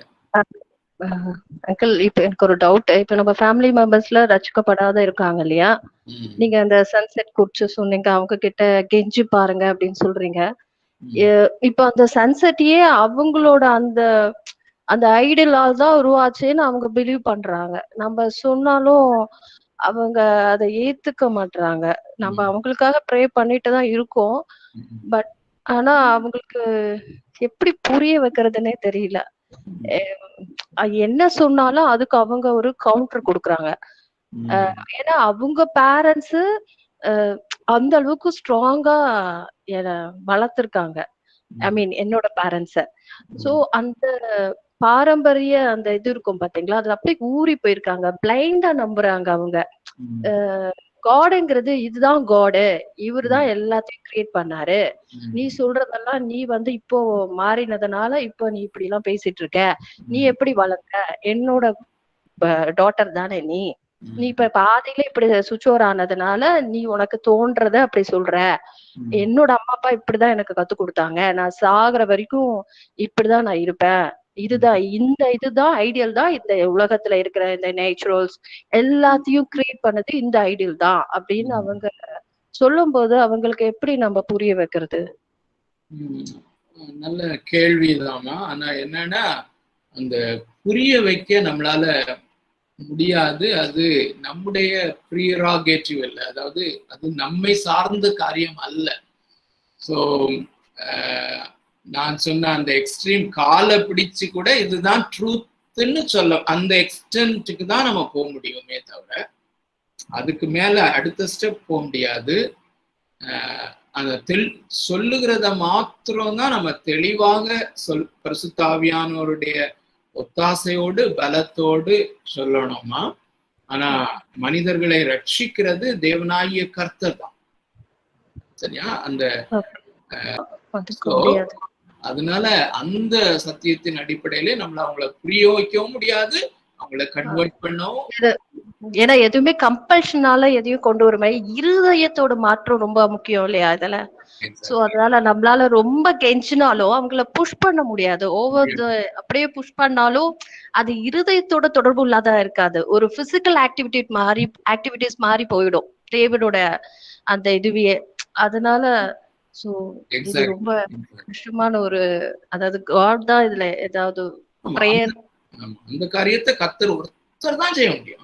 லீதியாளின் இருதயத்தை பவுல் பேசிட்டே இருந்தா, பேசிக்கொண்டே இருக்கும்போது லீதியாள் என்கிற அந்த புறஜாதி பெண் அவளுடைய இருதயத்தை தேவன் திறந்தார், காட். நம்ம பாக்குறோம்ல, இந்த அண்ட சராசரத்தையும் படைத்த கடவுள், he is very active. So இந்த நாட்கள்லயும் அவர் அந்த பேண்டமிக்ல இஸ் வெரி ஆக்டிவ். தன்னுடைய அந்த உக்ர கோபத்தை ஊற்றுகிற அதே நேரத்திலே மனிதர்களை ரட்சிக்கவும் செய்கிறார். It is all he. Okay, thank you.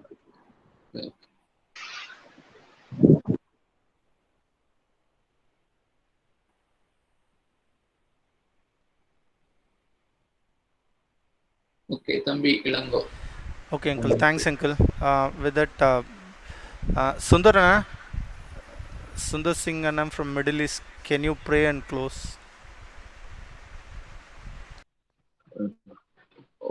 Thank you, brother.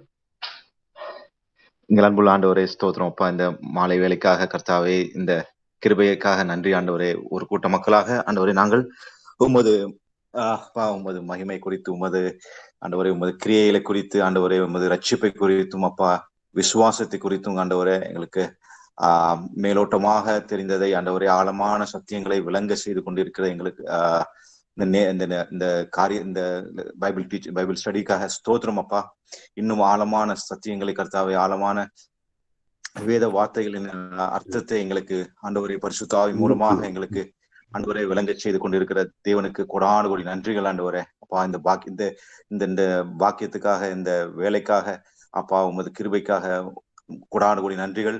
ஆண்டவரே இதில் பங்கு பெற்ற எல்லோரும் கர்த்தாவே உமது ஆவினால் நிரப்பப்பட்டு அப்பா உமது அறியத்தக்கதாக உமது அப்பா வேத மறைக்கப்பட்ட காரியங்கள் எங்களுக்கு விளங்கச் செய்து கொண்டு இருக்கிறதுக்காக அப்பா கொடான கோடி ஸ்தோத்திரங்கள் ஆண்டவரே. எங்களை எல்லோருக்காகவும் வேண்டுகிறோம், எல்லோரும் பாதுகாப்புக்காக வேண்டுகிறோம் கர்த்தாவே. உமது கிருபைக்காக ஆண்டவரே உமது பாதுகாப்பு எங்களை எல்லோரும் கூட இருக்கவும் ஆண்டவரே.